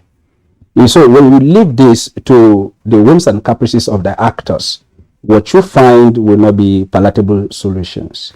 And before my organization, ASUU, declared total strike, it was when the issue of a 6-month salary was raised, that they must be paid a 6-month salary that they've not worked, and federal government say no, we can't pay you because there is a subsistence act. So the natural thing to do is to go to the court and let the court determine who is right and who is wrong. I think it's good for our democracy, and it's good for industrial dispute in this country that you don't just abuse your power, whether as a state or as an employer or as an employee, and that we have a law and this law must be followed. For me, it is something that we need to really. But Habuamiso, this is not good for the nation. Neither is it good for the direct, victims of those. Yes. Thinking about the students, the parents, and the society. Yes. Good enough. It's a developmental process. Yes. But looking at what is really happening, I mean, it's not really good. You see, we cannot continue this way. That you go on strike, after 2 months you go on warning strike, after 3 months you go on warning strike, after 1 year you go on strike. If it takes 1 year to sort the process, I think it is better for us. Are we headed there? Yes, that is what we are doing. That is what we are doing. Now we have icebreaker. When we was a stalemate, where ASUU has taken its own position and government has taken its own position, which is worse, because nobody is saying anything. And even the vice chancellor that were brought in was not really making any headway. And then the government went to court to say, okay, as the impartial arbiter that you are, these are issues for determination, and we want you to look at these issues and then make a pronouncement. And that is how it's supposed to be. So for me, if this very particular process will sort out all of these issues, for instance, like the issue of OTAS that the ASUU is insisting on, because I am of the opinion, I'm a member of ASUU, but I'm of the opinion that I've never seen where an employee would dictate the manner that the employer would pay, and the mode the employer is supposed to pay you. So these are issues, because, and I continue to say this. If ASUU had come out to say it's about our welfare alone, because what I've seen over time is ASUU being the problem and the solution at the same time. And you're complaining that you are not being paid what is commissionable with what you are putting in. And then you went further to tell government that government should price education the way they priced it in 1960 or in 1970. Forgetting that that was socialism that was being practiced. It was a mixed economy. It was a mixed economy. Let us be realistic. Unlike now. Yes, let us be realistic. And then what is happening is that we are now losing our students to neighboring countries whose educational system is not even as standard as ours. Now, as rigorous. Yes, even as rigorous. In NOI post, a lot of parents and students were asked, why do you prefer going out? Surprisingly, none mentioned infrastructure deficit. None mentioned the quality of education. ASUU strike was one of the first reasons that this came. So, and I am a student of Paulo Freire, the Brazilian socialist, that said, in trying to solve a problem, you don't reproduce the method of the people you said are not doing the right thing to solve a problem, because there will be no difference between you and the person that you are fighting. So, if we want to make a difference in this nation, we must tell ourselves the only truth. And the truth is, we should be able to subject ourselves to the process. But let's return to one issue. Again, this is not legal. This is I'm trying to sidestep much of the legal matters, because the matter is up to this in a sense. What is the decision-making process of ASUU? Because they will tell you, for instance, now, obeying this order by the National Industrial Court, they will say, oh, they're going to have their NEC meeting. At the NEC, maybe they will fix a date and they say, all right, fine, this is what we have. We'll be served the court order, so we obey. And then, of course, if you say you're not going to obey, that's content. And they pick you up and then you face the consequence. But in taking a decision to go on strike, they normally will have congresses in the various chapters. I have heard, take a university where you have about 1,000 or even 500 lecturers. You call a meeting of the chapter to decide on an important question whether you would join the strike or not join the strike, and you have fewer than 100 persons who turn up. 50. These are usually the radicals and the hotheads. I'm sorry, I use that advisedly, but this is not meant to insult them. It's the radicals who will say, yes, aluta. So you take that decision and it is binding on everybody, and these are the consequences that professors are crying now that they have not been paid for 7 months. In fact, that is where we are now, because the ASUU should go back and look at how many people are following them behind. That is how many of the academic staff are in support of this. I will say that about 95% are not in support of it. And that is why you are having a situation where the academics in the medical profession, those who are the academics who are teaching the medical courses, are now coming up to form a union of their own. They have applied, because they came some days ago and said, look, we have a situation where there are no students for housemanship this year because ASUU has gone on strike, and we are not involved because the medical situation, the medical students and the medical profession is damaged, and so they seek to break out. They seek to be a union of their own. The lawyers, those who are lawyers in the academics, are also coming up with a body of their own. Those who are the engineers and all that are coming out. That is to break themselves out of ASUU, and there is a provision in law for bodies like that to come out. So ASUU should go and reevaluate. And again, like what my friend has said that ASUU is behaving as if it is a state. That is one of the matters that we've raised. That is the academic staff union. Are they entitled to act as if they were a government, asking and determining how the government should act? There should be a distinction between what you, as an employer, as an employee rather, can ask. Your right is to be paid in a good working condition and other ones, but not to determine go into the things that relate to the management of the organization. You don't have to come and act as a government. That's one of the substantive issues. Yes. So we skipped that. Nadabo, you have another question. Abu Hamisu, you haven't responded to this. I mean, Senator Itainan spoke about the ASUU organization itself. I don't know what the membership strength is like, but sometimes you also hear comments like there is a cabal that runs ASUU, that they have a succession agenda. Sometimes you say there's nothing wrong with that, but that, as I said on one of our previous editions on Good Morning Nigeria, it appears that the leadership of ASUU is laboring under ideological capture. Yeah, maybe that is the apt word to use. But again, you see, you cannot use 20th century method to solve a 21st century problems. The world has gone past that. We're talking about education. Education is not as it used to be. Education is costing a lot. And therefore, if you believe that the only way to fight is through strike, and that is one thing I've seen in this country. We don't believe that, okay, we can dialogue. We don't believe that, okay, there is this give and take. Unfortunately, in our Nigerian universities, we are teaching peace and conflict resolution. This is the most unfortunate thing. So, teaching industrial relations. Industrial relations. Yeah. So, if, for instance, we are teaching industrial sociology. Yeah. So, and I keep saying this. You may have a very good argument, but if the timing is wrong, what you find is what we are going through now. We're talking about world recovery after a pandemic that wrecked countries. We're talking about insecurity in this country. We're talking about dwindling financial resources. And so, therefore, what we're saying is ASUU should look at these problems and open the schools so that we will fight and run away, as we said in Africa, live to fight another day. Thank you so very much, Abu Hamisu. Abu Hamisu is a public affairs analyst, at least, so we're in short of time. We thank you so much. And then thank you so very much also, Senator Itaina, lawyer and immediate past senior special assistant to the president on Nigerian Affairs Operation. Thank you. We hope ASUU go back to classroom and then appeal. That's just the way it is. That's the order. And the interest of the students. In the interest of the students and the nation, of course. Well, that's Good Morning Nigeria. We thank you so very much also for being part of it. Tomorrow is going to be another day. I'm Yusuf Adus. And I'm Kingsley. Yes, I will say do have a lovely day ahead.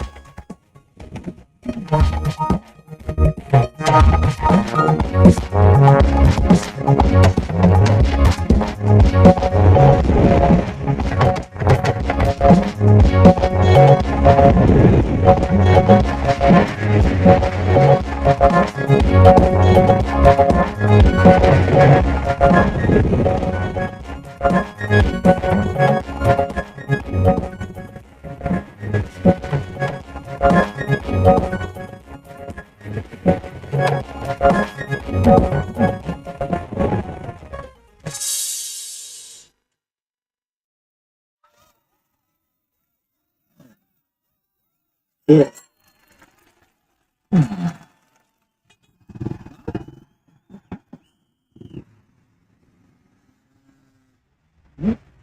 Latest entrant, latest technology. Welcome to Intel 4G LTE Advanced and experience super fast internet access today. Visit intel.com.ng or any of our stores in Lagos, Abuja, and Port Harcourt to get started.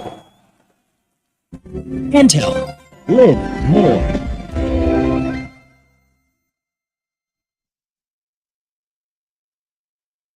You say, yeah, people will run. You say, yeah, they will dance. It's the same way. We can still say what we want to say, which is the truth, without ruffling anybody's feather. You see, it's a matter of presentation.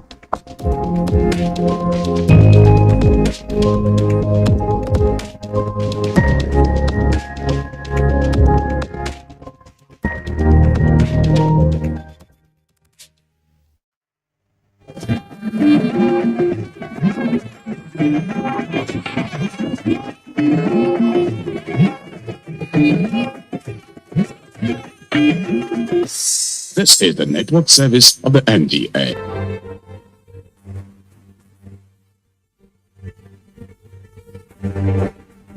Good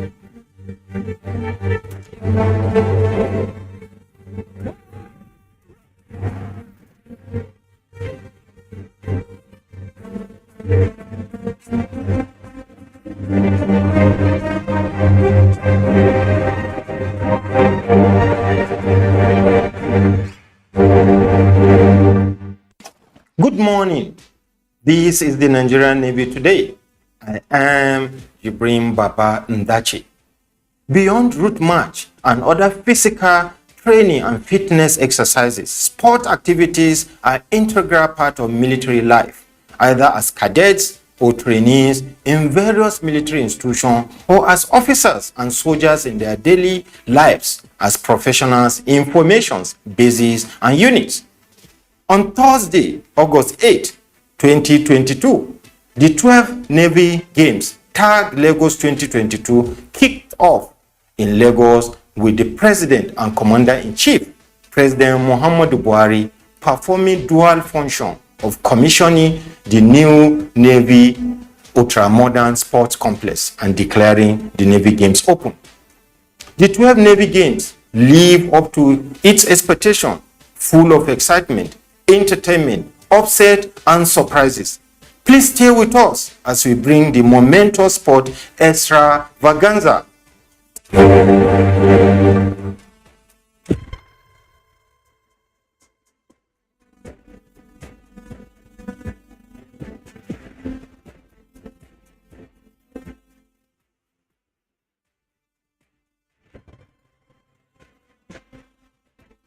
The ability of any force to adequately perform optimally is based on several factors. For the Nigerian Navy, a well-equipped naval force and a visionary leader does it. The Nigerian Navy, under the leadership of the Chief of the Naval Staff, Vice Admiral Zubairu Gambo, is consistently improving on its capability to deliver on its constitutional mandate. On this premise, the Minister of Defense, Major General Bashir Salihi Magashi, retired, accompanied by the Chief of the Naval Staff, Vice Admiral Zubairu Gambo, performed a keel laying ceremony of two 76-meter offshore patrol vessels at the Dersan shipyard, Turkey, on 16 September 2022. A keel laying is the formal recognition of the start of a ship's construction, often marked with a ceremony usually attended by dignitaries from the shipbuilding company and the ultimate owners of the ship. Dignitaries at the ceremony were the Nigerian ambassador to Turkey, Ismail Abba Yusuf, the defense advisor, Brigadier General Khalil Muazzu, the Turkish Chief of the Naval Staff, Admiral Ekument Tatlioglu, and the President, Dersan Shipyard, Mr. Aziz Yildirim. Also in company of the Chief of the Naval Staff were the Chief of Naval Transformation, Rear Admiral Okon Edet Ayo, and the Director Ship Design and Architecture, Rear Admiral Abolaji Abolade Orederu, among other staff officers from the Naval Headquarters. The keel laying ceremony for the two units of 76-meter high endurance offshore patrol vessels is coming barely 10 months after the Nigerian Navy signed a contract with Dersan Shipyard for the construction of the ships. Earlier, on Thursday, 15th September 2022, the Chief of the Naval Staff, Vice Admiral Zubairu Gambo, was at the British High Commission Abuja on a condolence visit to the British High Commissioner over the demise of the Queen of England, late Queen Elizabeth II. Vice Admiral Zubairu Gambo was received by the British High Commissioner, Catriona Wendy Campbell Liang, and the head British Defence Staff West Africa and Defence Advisor Nigeria, Brigadier General Matt Munro.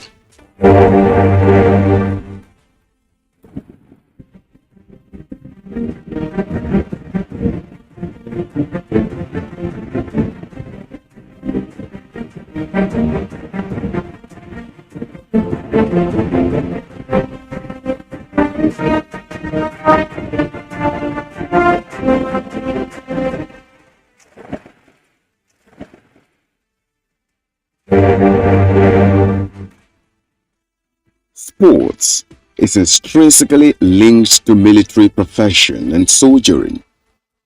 Therefore, all military institutions ensure sports are an integral part of their curriculum, as well as the entire military career. This is sustained through various sporting activities in their yearly schedule of events. Sports prepare soldiers for combat by increasing fitness, channeling aggression, and focusing the mind. Sports also serves to strengthen the ties among troops, build team spirit, instill courage, determination, resilience, discipline, and encourage the readiness to serve a common cause. It is an important and fundamental part of the training of personnel in the defense sector and constitutes an integral part of the everyday routine of military personnel. For naval personnel, it prepares them mentally and physically in readiness for duties at sea or ashore. It is in recognition of this enduring military tradition that since inception of the Nigerian Navy in 1956, sporting activities were conducted as part of the physical training to keep personnel mentally and physically fit. Within that period, sports consisted of activities like jogging and route marches and were organized by units on ad hoc basis. The desire of the service to take sports to a higher level saw the promulgation of Nigerian Navy Orders (NNO) in the 1970s, incorporating specific sports into Nigerian Navy annual activities. In 1974, the first Nigerian Navy Games was organized.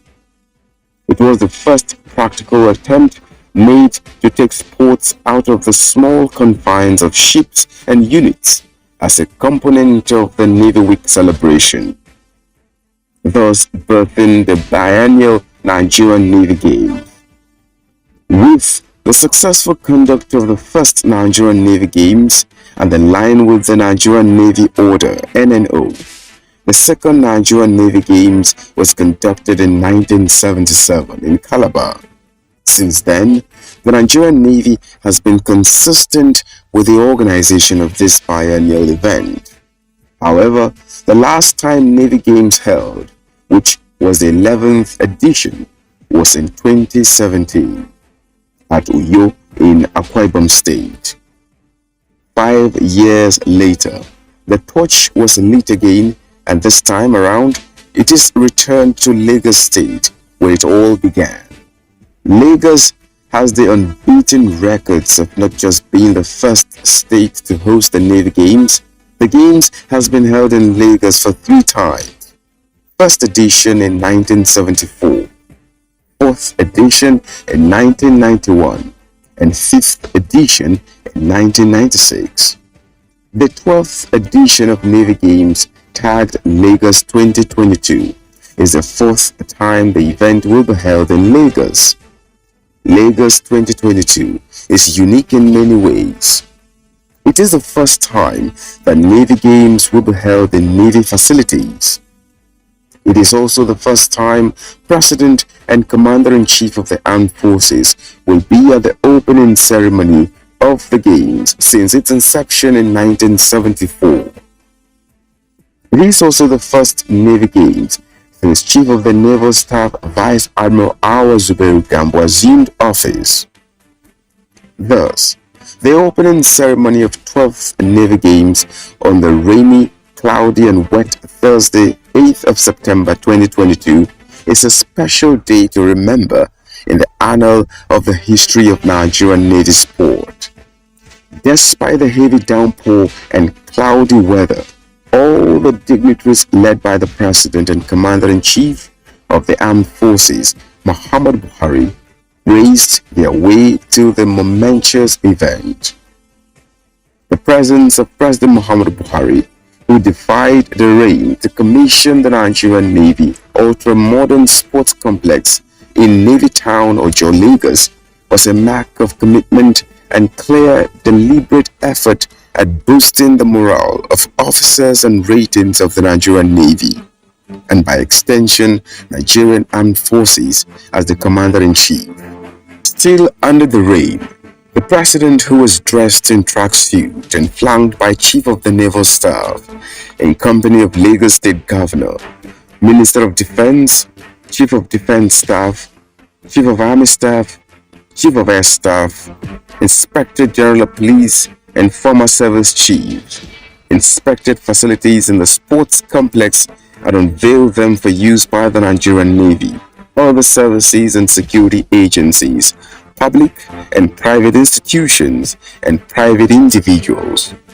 President Muhammadu Buhari, who many expected would be in his usual agbada, surprised the spectators when he appeared in tracksuits. He also surprised many when he refused to go with the bus and walked more than 200 meters, the stretch from the indoor sports hall to the spectators' pavilion. For 3 hours, the rains did not abate, and for 3 hours, the gallant soldiers did not shiver. The drums and the trumpets never stopped renting the air with martial music. The national anthem heralded the opening ceremony, and this was followed by a colorful parade by the contingents.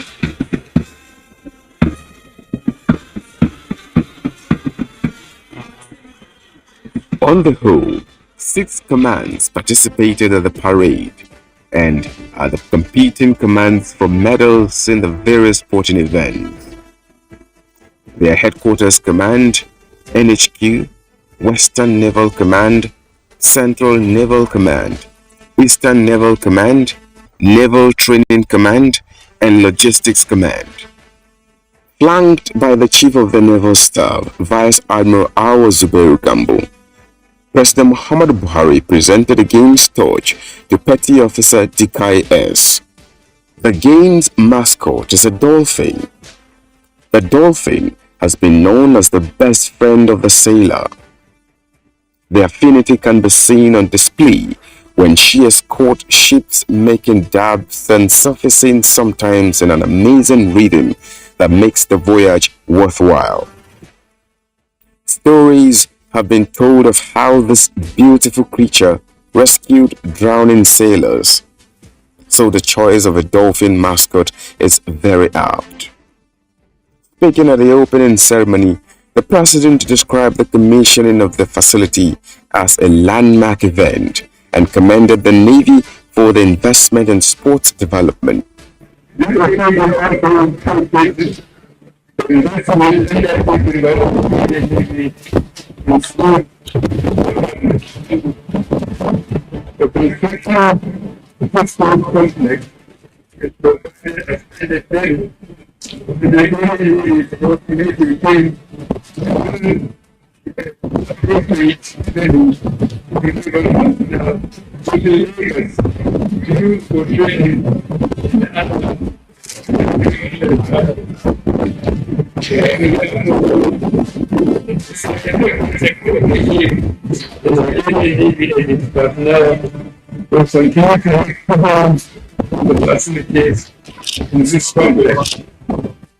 enjoined the Navy to harness the facility in uniting troops and grooming talents in the country.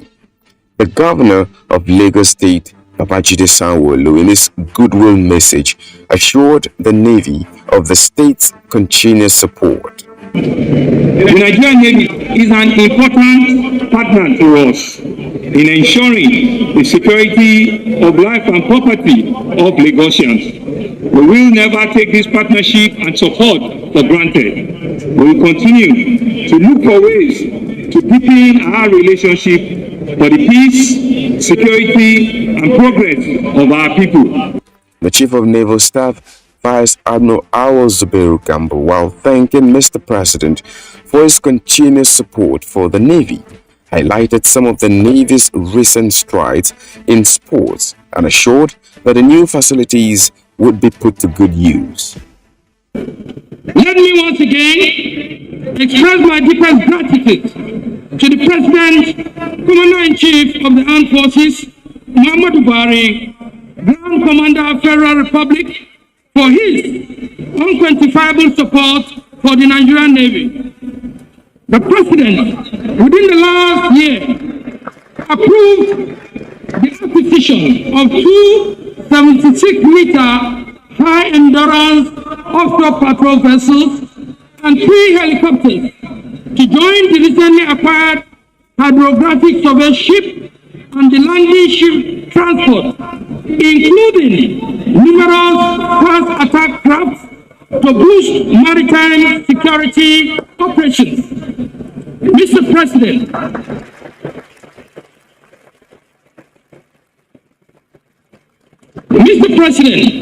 it is pertinent to state that induction of landing ship transport, Nigerian Navy ship Kada, into the fleet has further enhanced Nigerian Navy's naval power production within the region and beyond.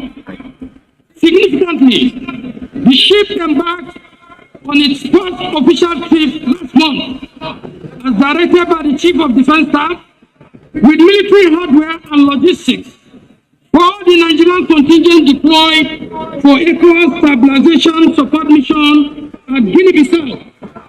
This further confirms your administration's commitment towards regional stability in furtherance of our foreign and defense policy objectives. The vessel successfully accomplished the task and returned to the country on 23rd August this year.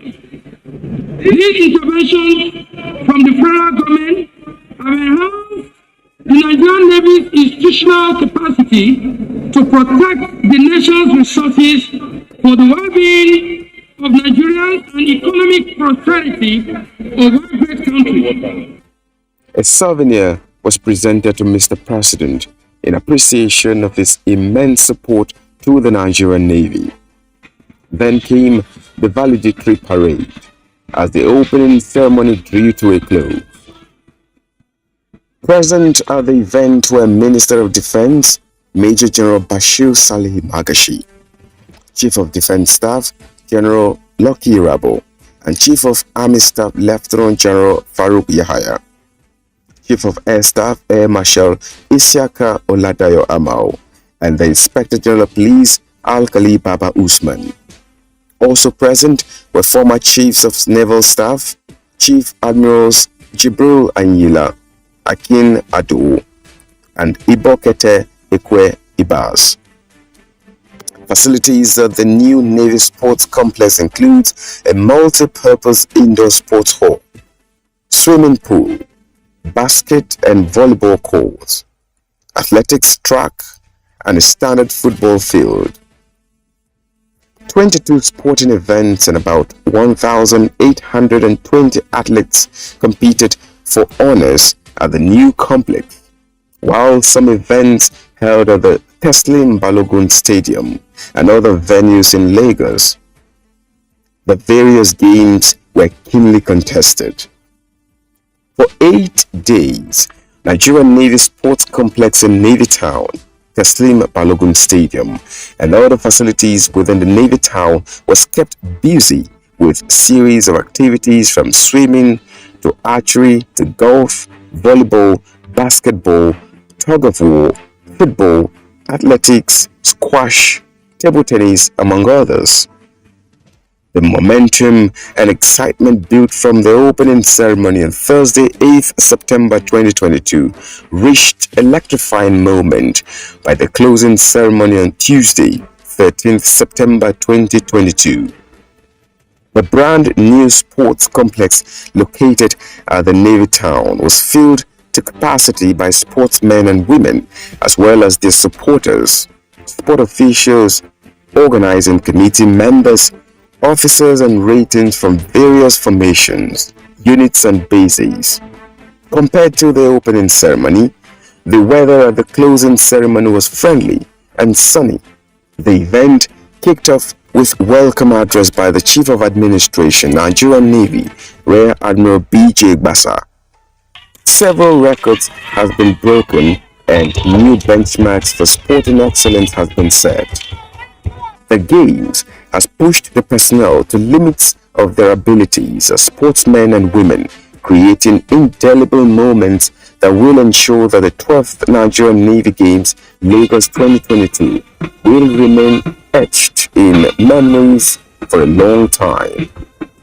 In his remarks, the Chief of the Naval Staff, Vice Admiral Awa Zubairu Gambo, said the Games provided an opportunity for participating teams to display commendable levels of physical fitness and mental alertness, which are essential for combat readiness.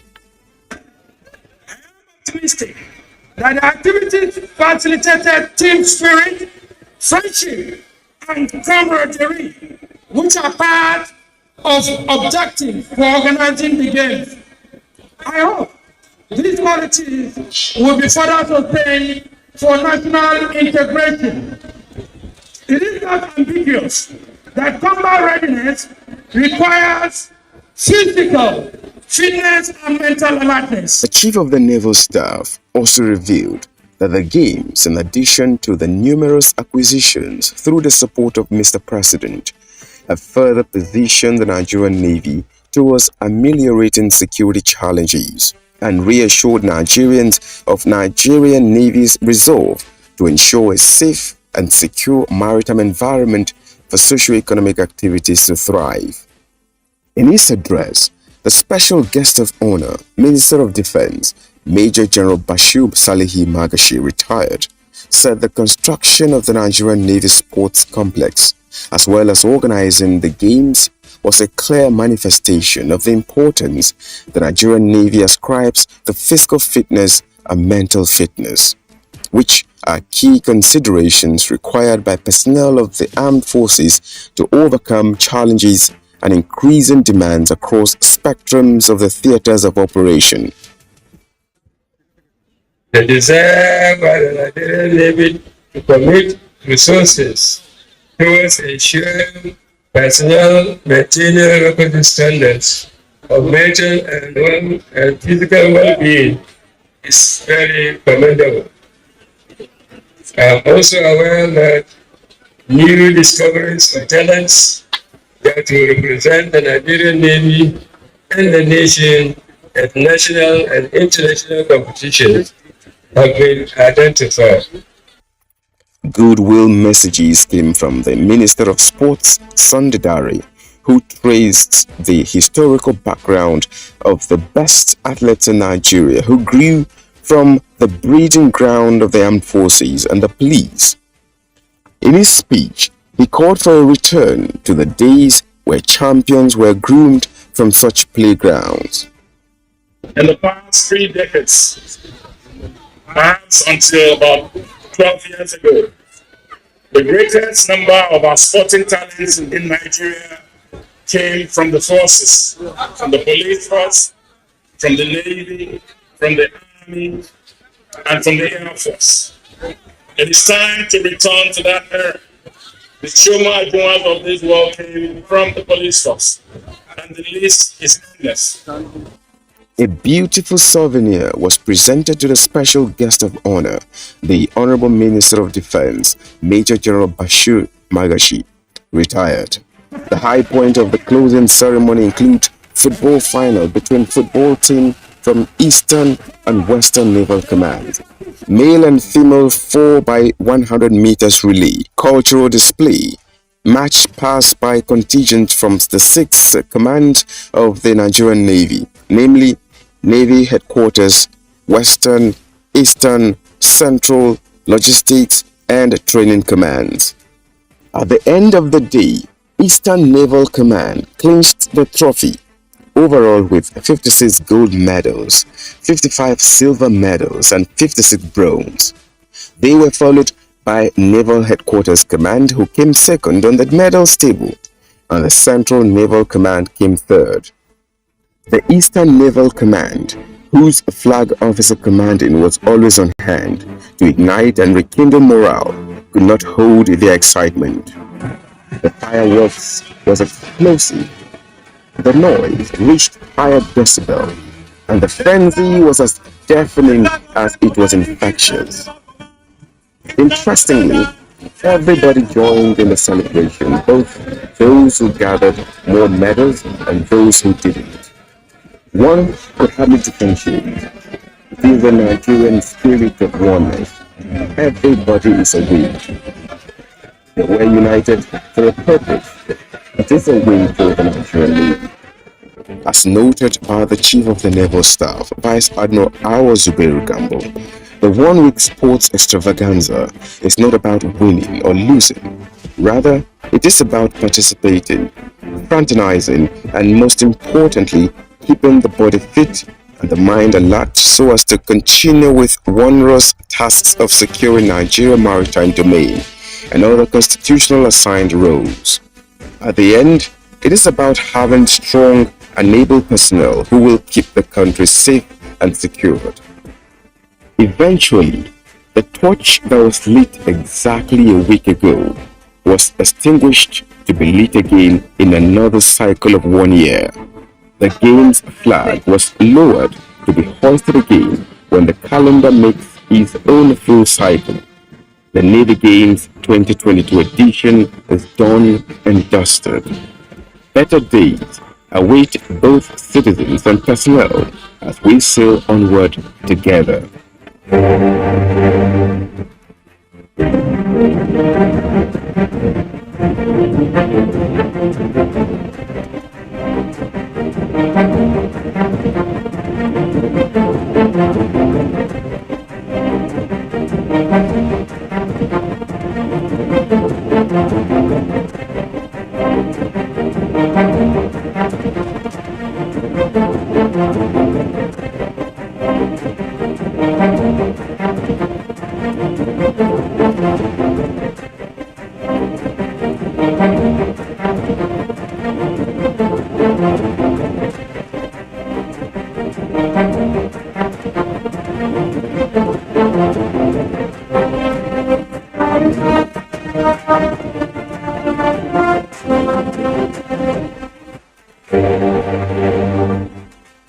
The 12th Nigerian Navy Games ended on Tuesday, September 12, 2022, amidst pomp and ceremony. As the Chief of the Naval Staff, Vice Admiral Zubairu Gambo, noted in his remarks, the momentous event was not just about winners and losers. It was more about building team spirit, instilling courage, commitment to set goals, and determination towards achieving a common cause. Until next week, when we come your way again, please support the Nigerian Navy and other security agencies in securing Nigeria from criminal non-state actors. I am Jibrin Baba Ndachi. Onward together.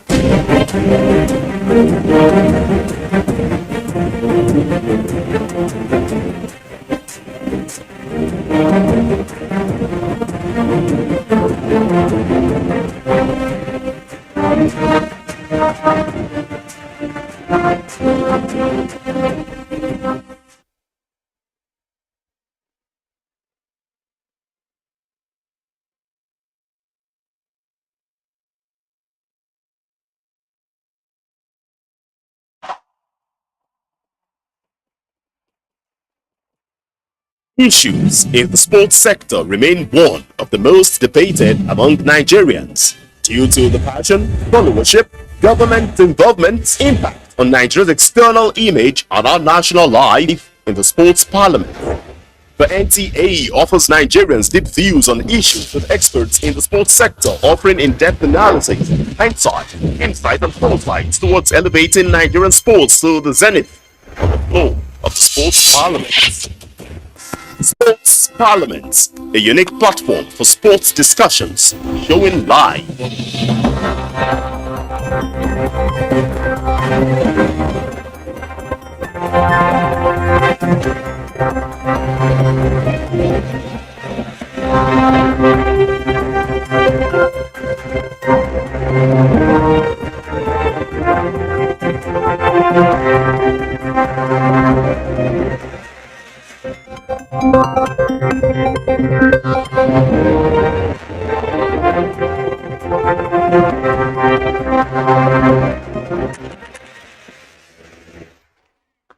President Buhari seeks debt cancellation from China, US, and others.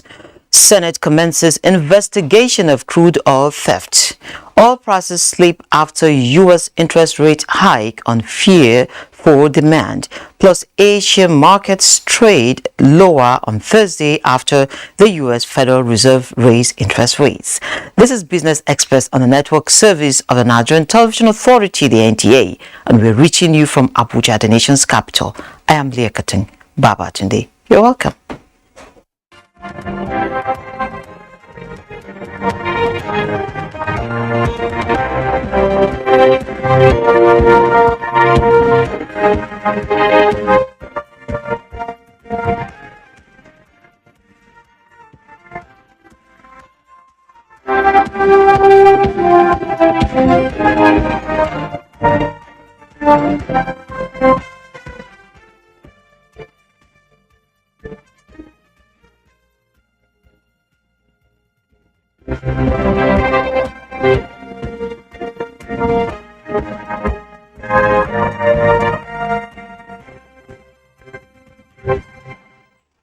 Of course, it's a bright and beautiful morning here in Abuja as the sun is shining after days of rain.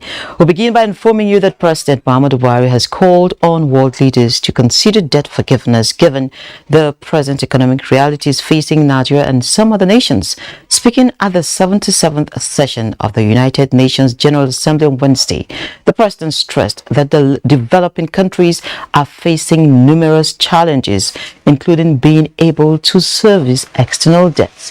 He asked the world leaders to address what he described as the burden of unsustainable external debts.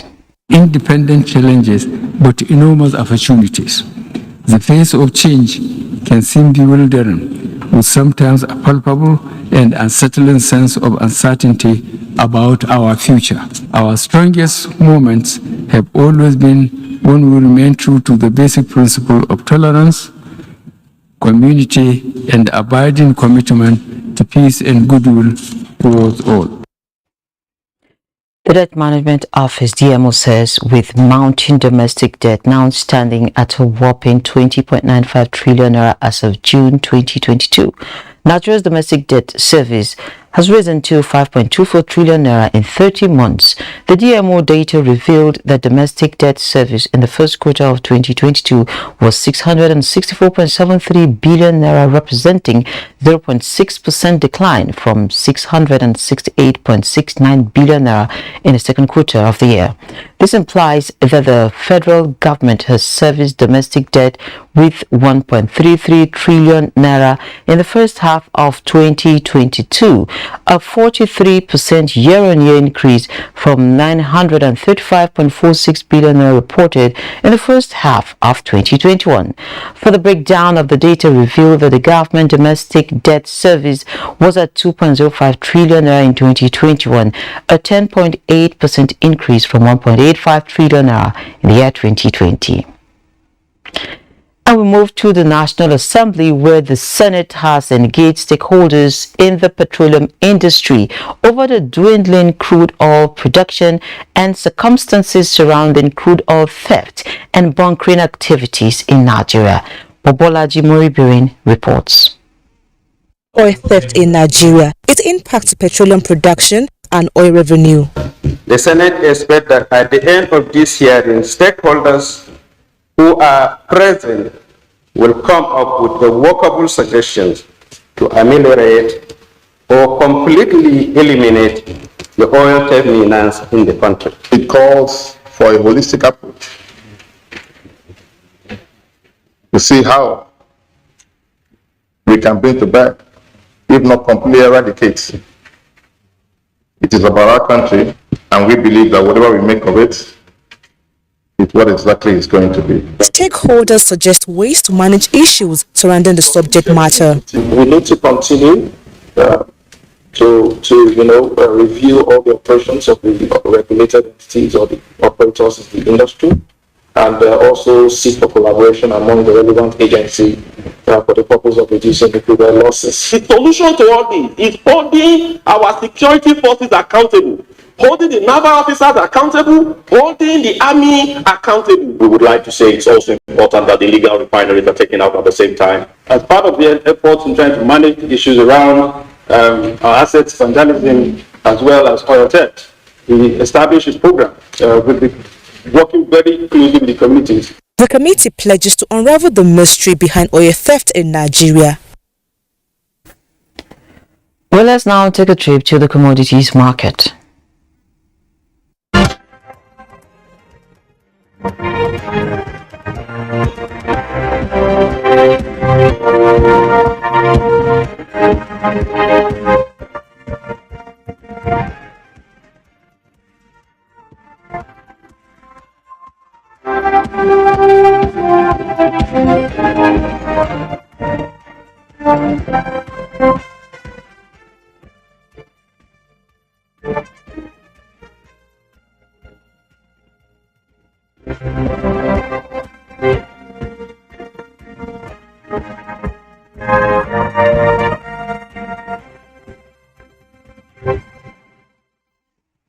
Well, before we go into our discussion segment this morning, and I tell you it's going to be a very interesting one, let's have a look at this viral clip. I am here to advocate for Pomo. Pomo is timeless. Pomo is ageless. When we could not afford turkey, Pomo was there.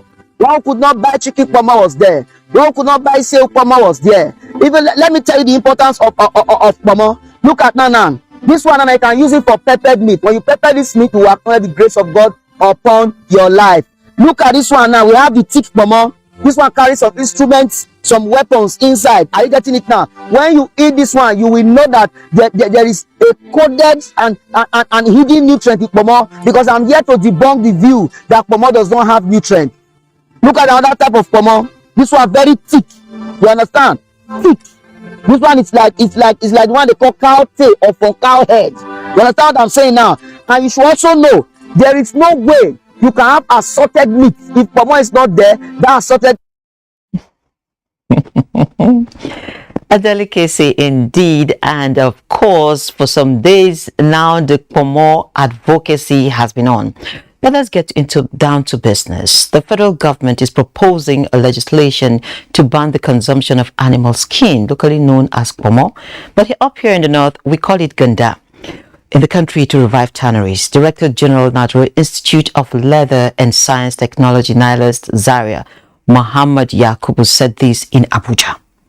Yakubu, who said the legislation was necessary to revive the comatose leather industry in the country, said the habit of eating animal skin, which has no nutritional value, should be stopped to save the industry and boost the nation's economy.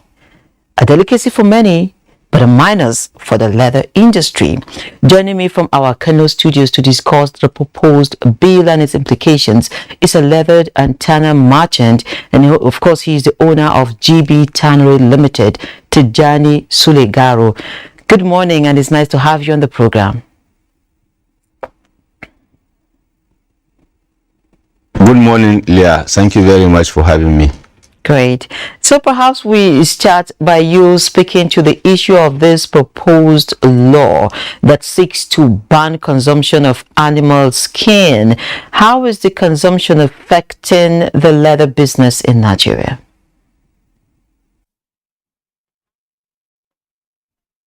Well, thank you for this question. As you know, or many Nigerians doesn't know, Nigeria is a very big major player in the leather manufacturing scene, generating between $300 to $400 million through exports annually, and is known for the high quality leather it produces.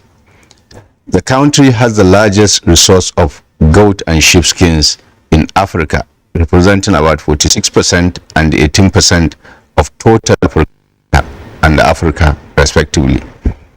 Recently, the Nigerian Economic Group, in its recent report, projects that the Nigerian leather industry can generate over $1 billion by 2025. In spite of this remarkable potential, the consumption of animal skin, as known as Pomo, is partially for the current dilapidated state of many canneries in Nigeria. And the concern about the tanning industry is, as we continue to eat the pomo, which does not have any nutritional value, it is going to affect the well-being of so many people that we employ, and then we will not be able to generate this foreign exchange. So you should understand that this pomo does nutritional value. The number of people who are interested in eating it, but then are Nigerians the only people in the world that overvalue skin as food?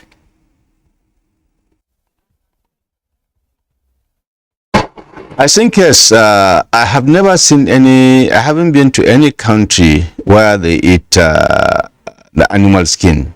Only in Nigeria I'm seeing pomo. I've been to so many countries in Africa, Asia, and Europe. Nobody eats animal skin as meat.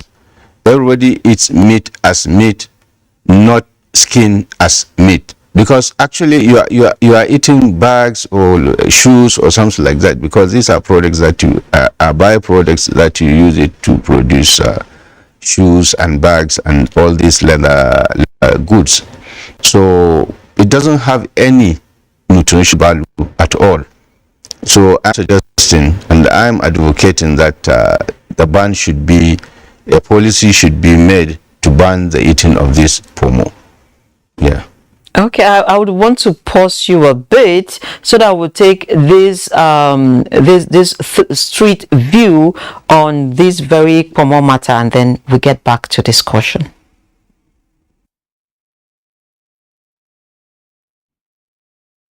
So it's a good initiative. At least we have all the cows that we have in the north, and so even at the south and other places. So it's a good initiative. Let us eat what we produce in Nigeria. Me, I don't think it will affect us, because I know that we produce more than enough that we can eat here, because I think we even carry it out, because most of the time the pomo that they used to bring, number you don't know how to they process it, because you have to look at how they process it, how they dry it, and if you look at it, instead of using chemical that will preserve it, it's better we use the one that we know that we are the one that use all the sorts of drying method and other things. The importation of pomo is bad. Great. So there we have it. Just a couple of persons out there giving their views on this discussion. So Alhaji Tijani, after listening to these views, how would you rate the acceptance of Nigerian leather outside the country?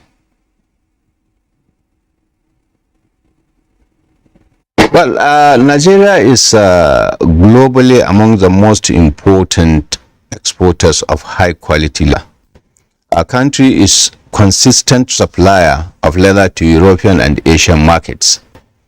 You see, and we supply very high quality of sheep and goat skins to Asia and Europe.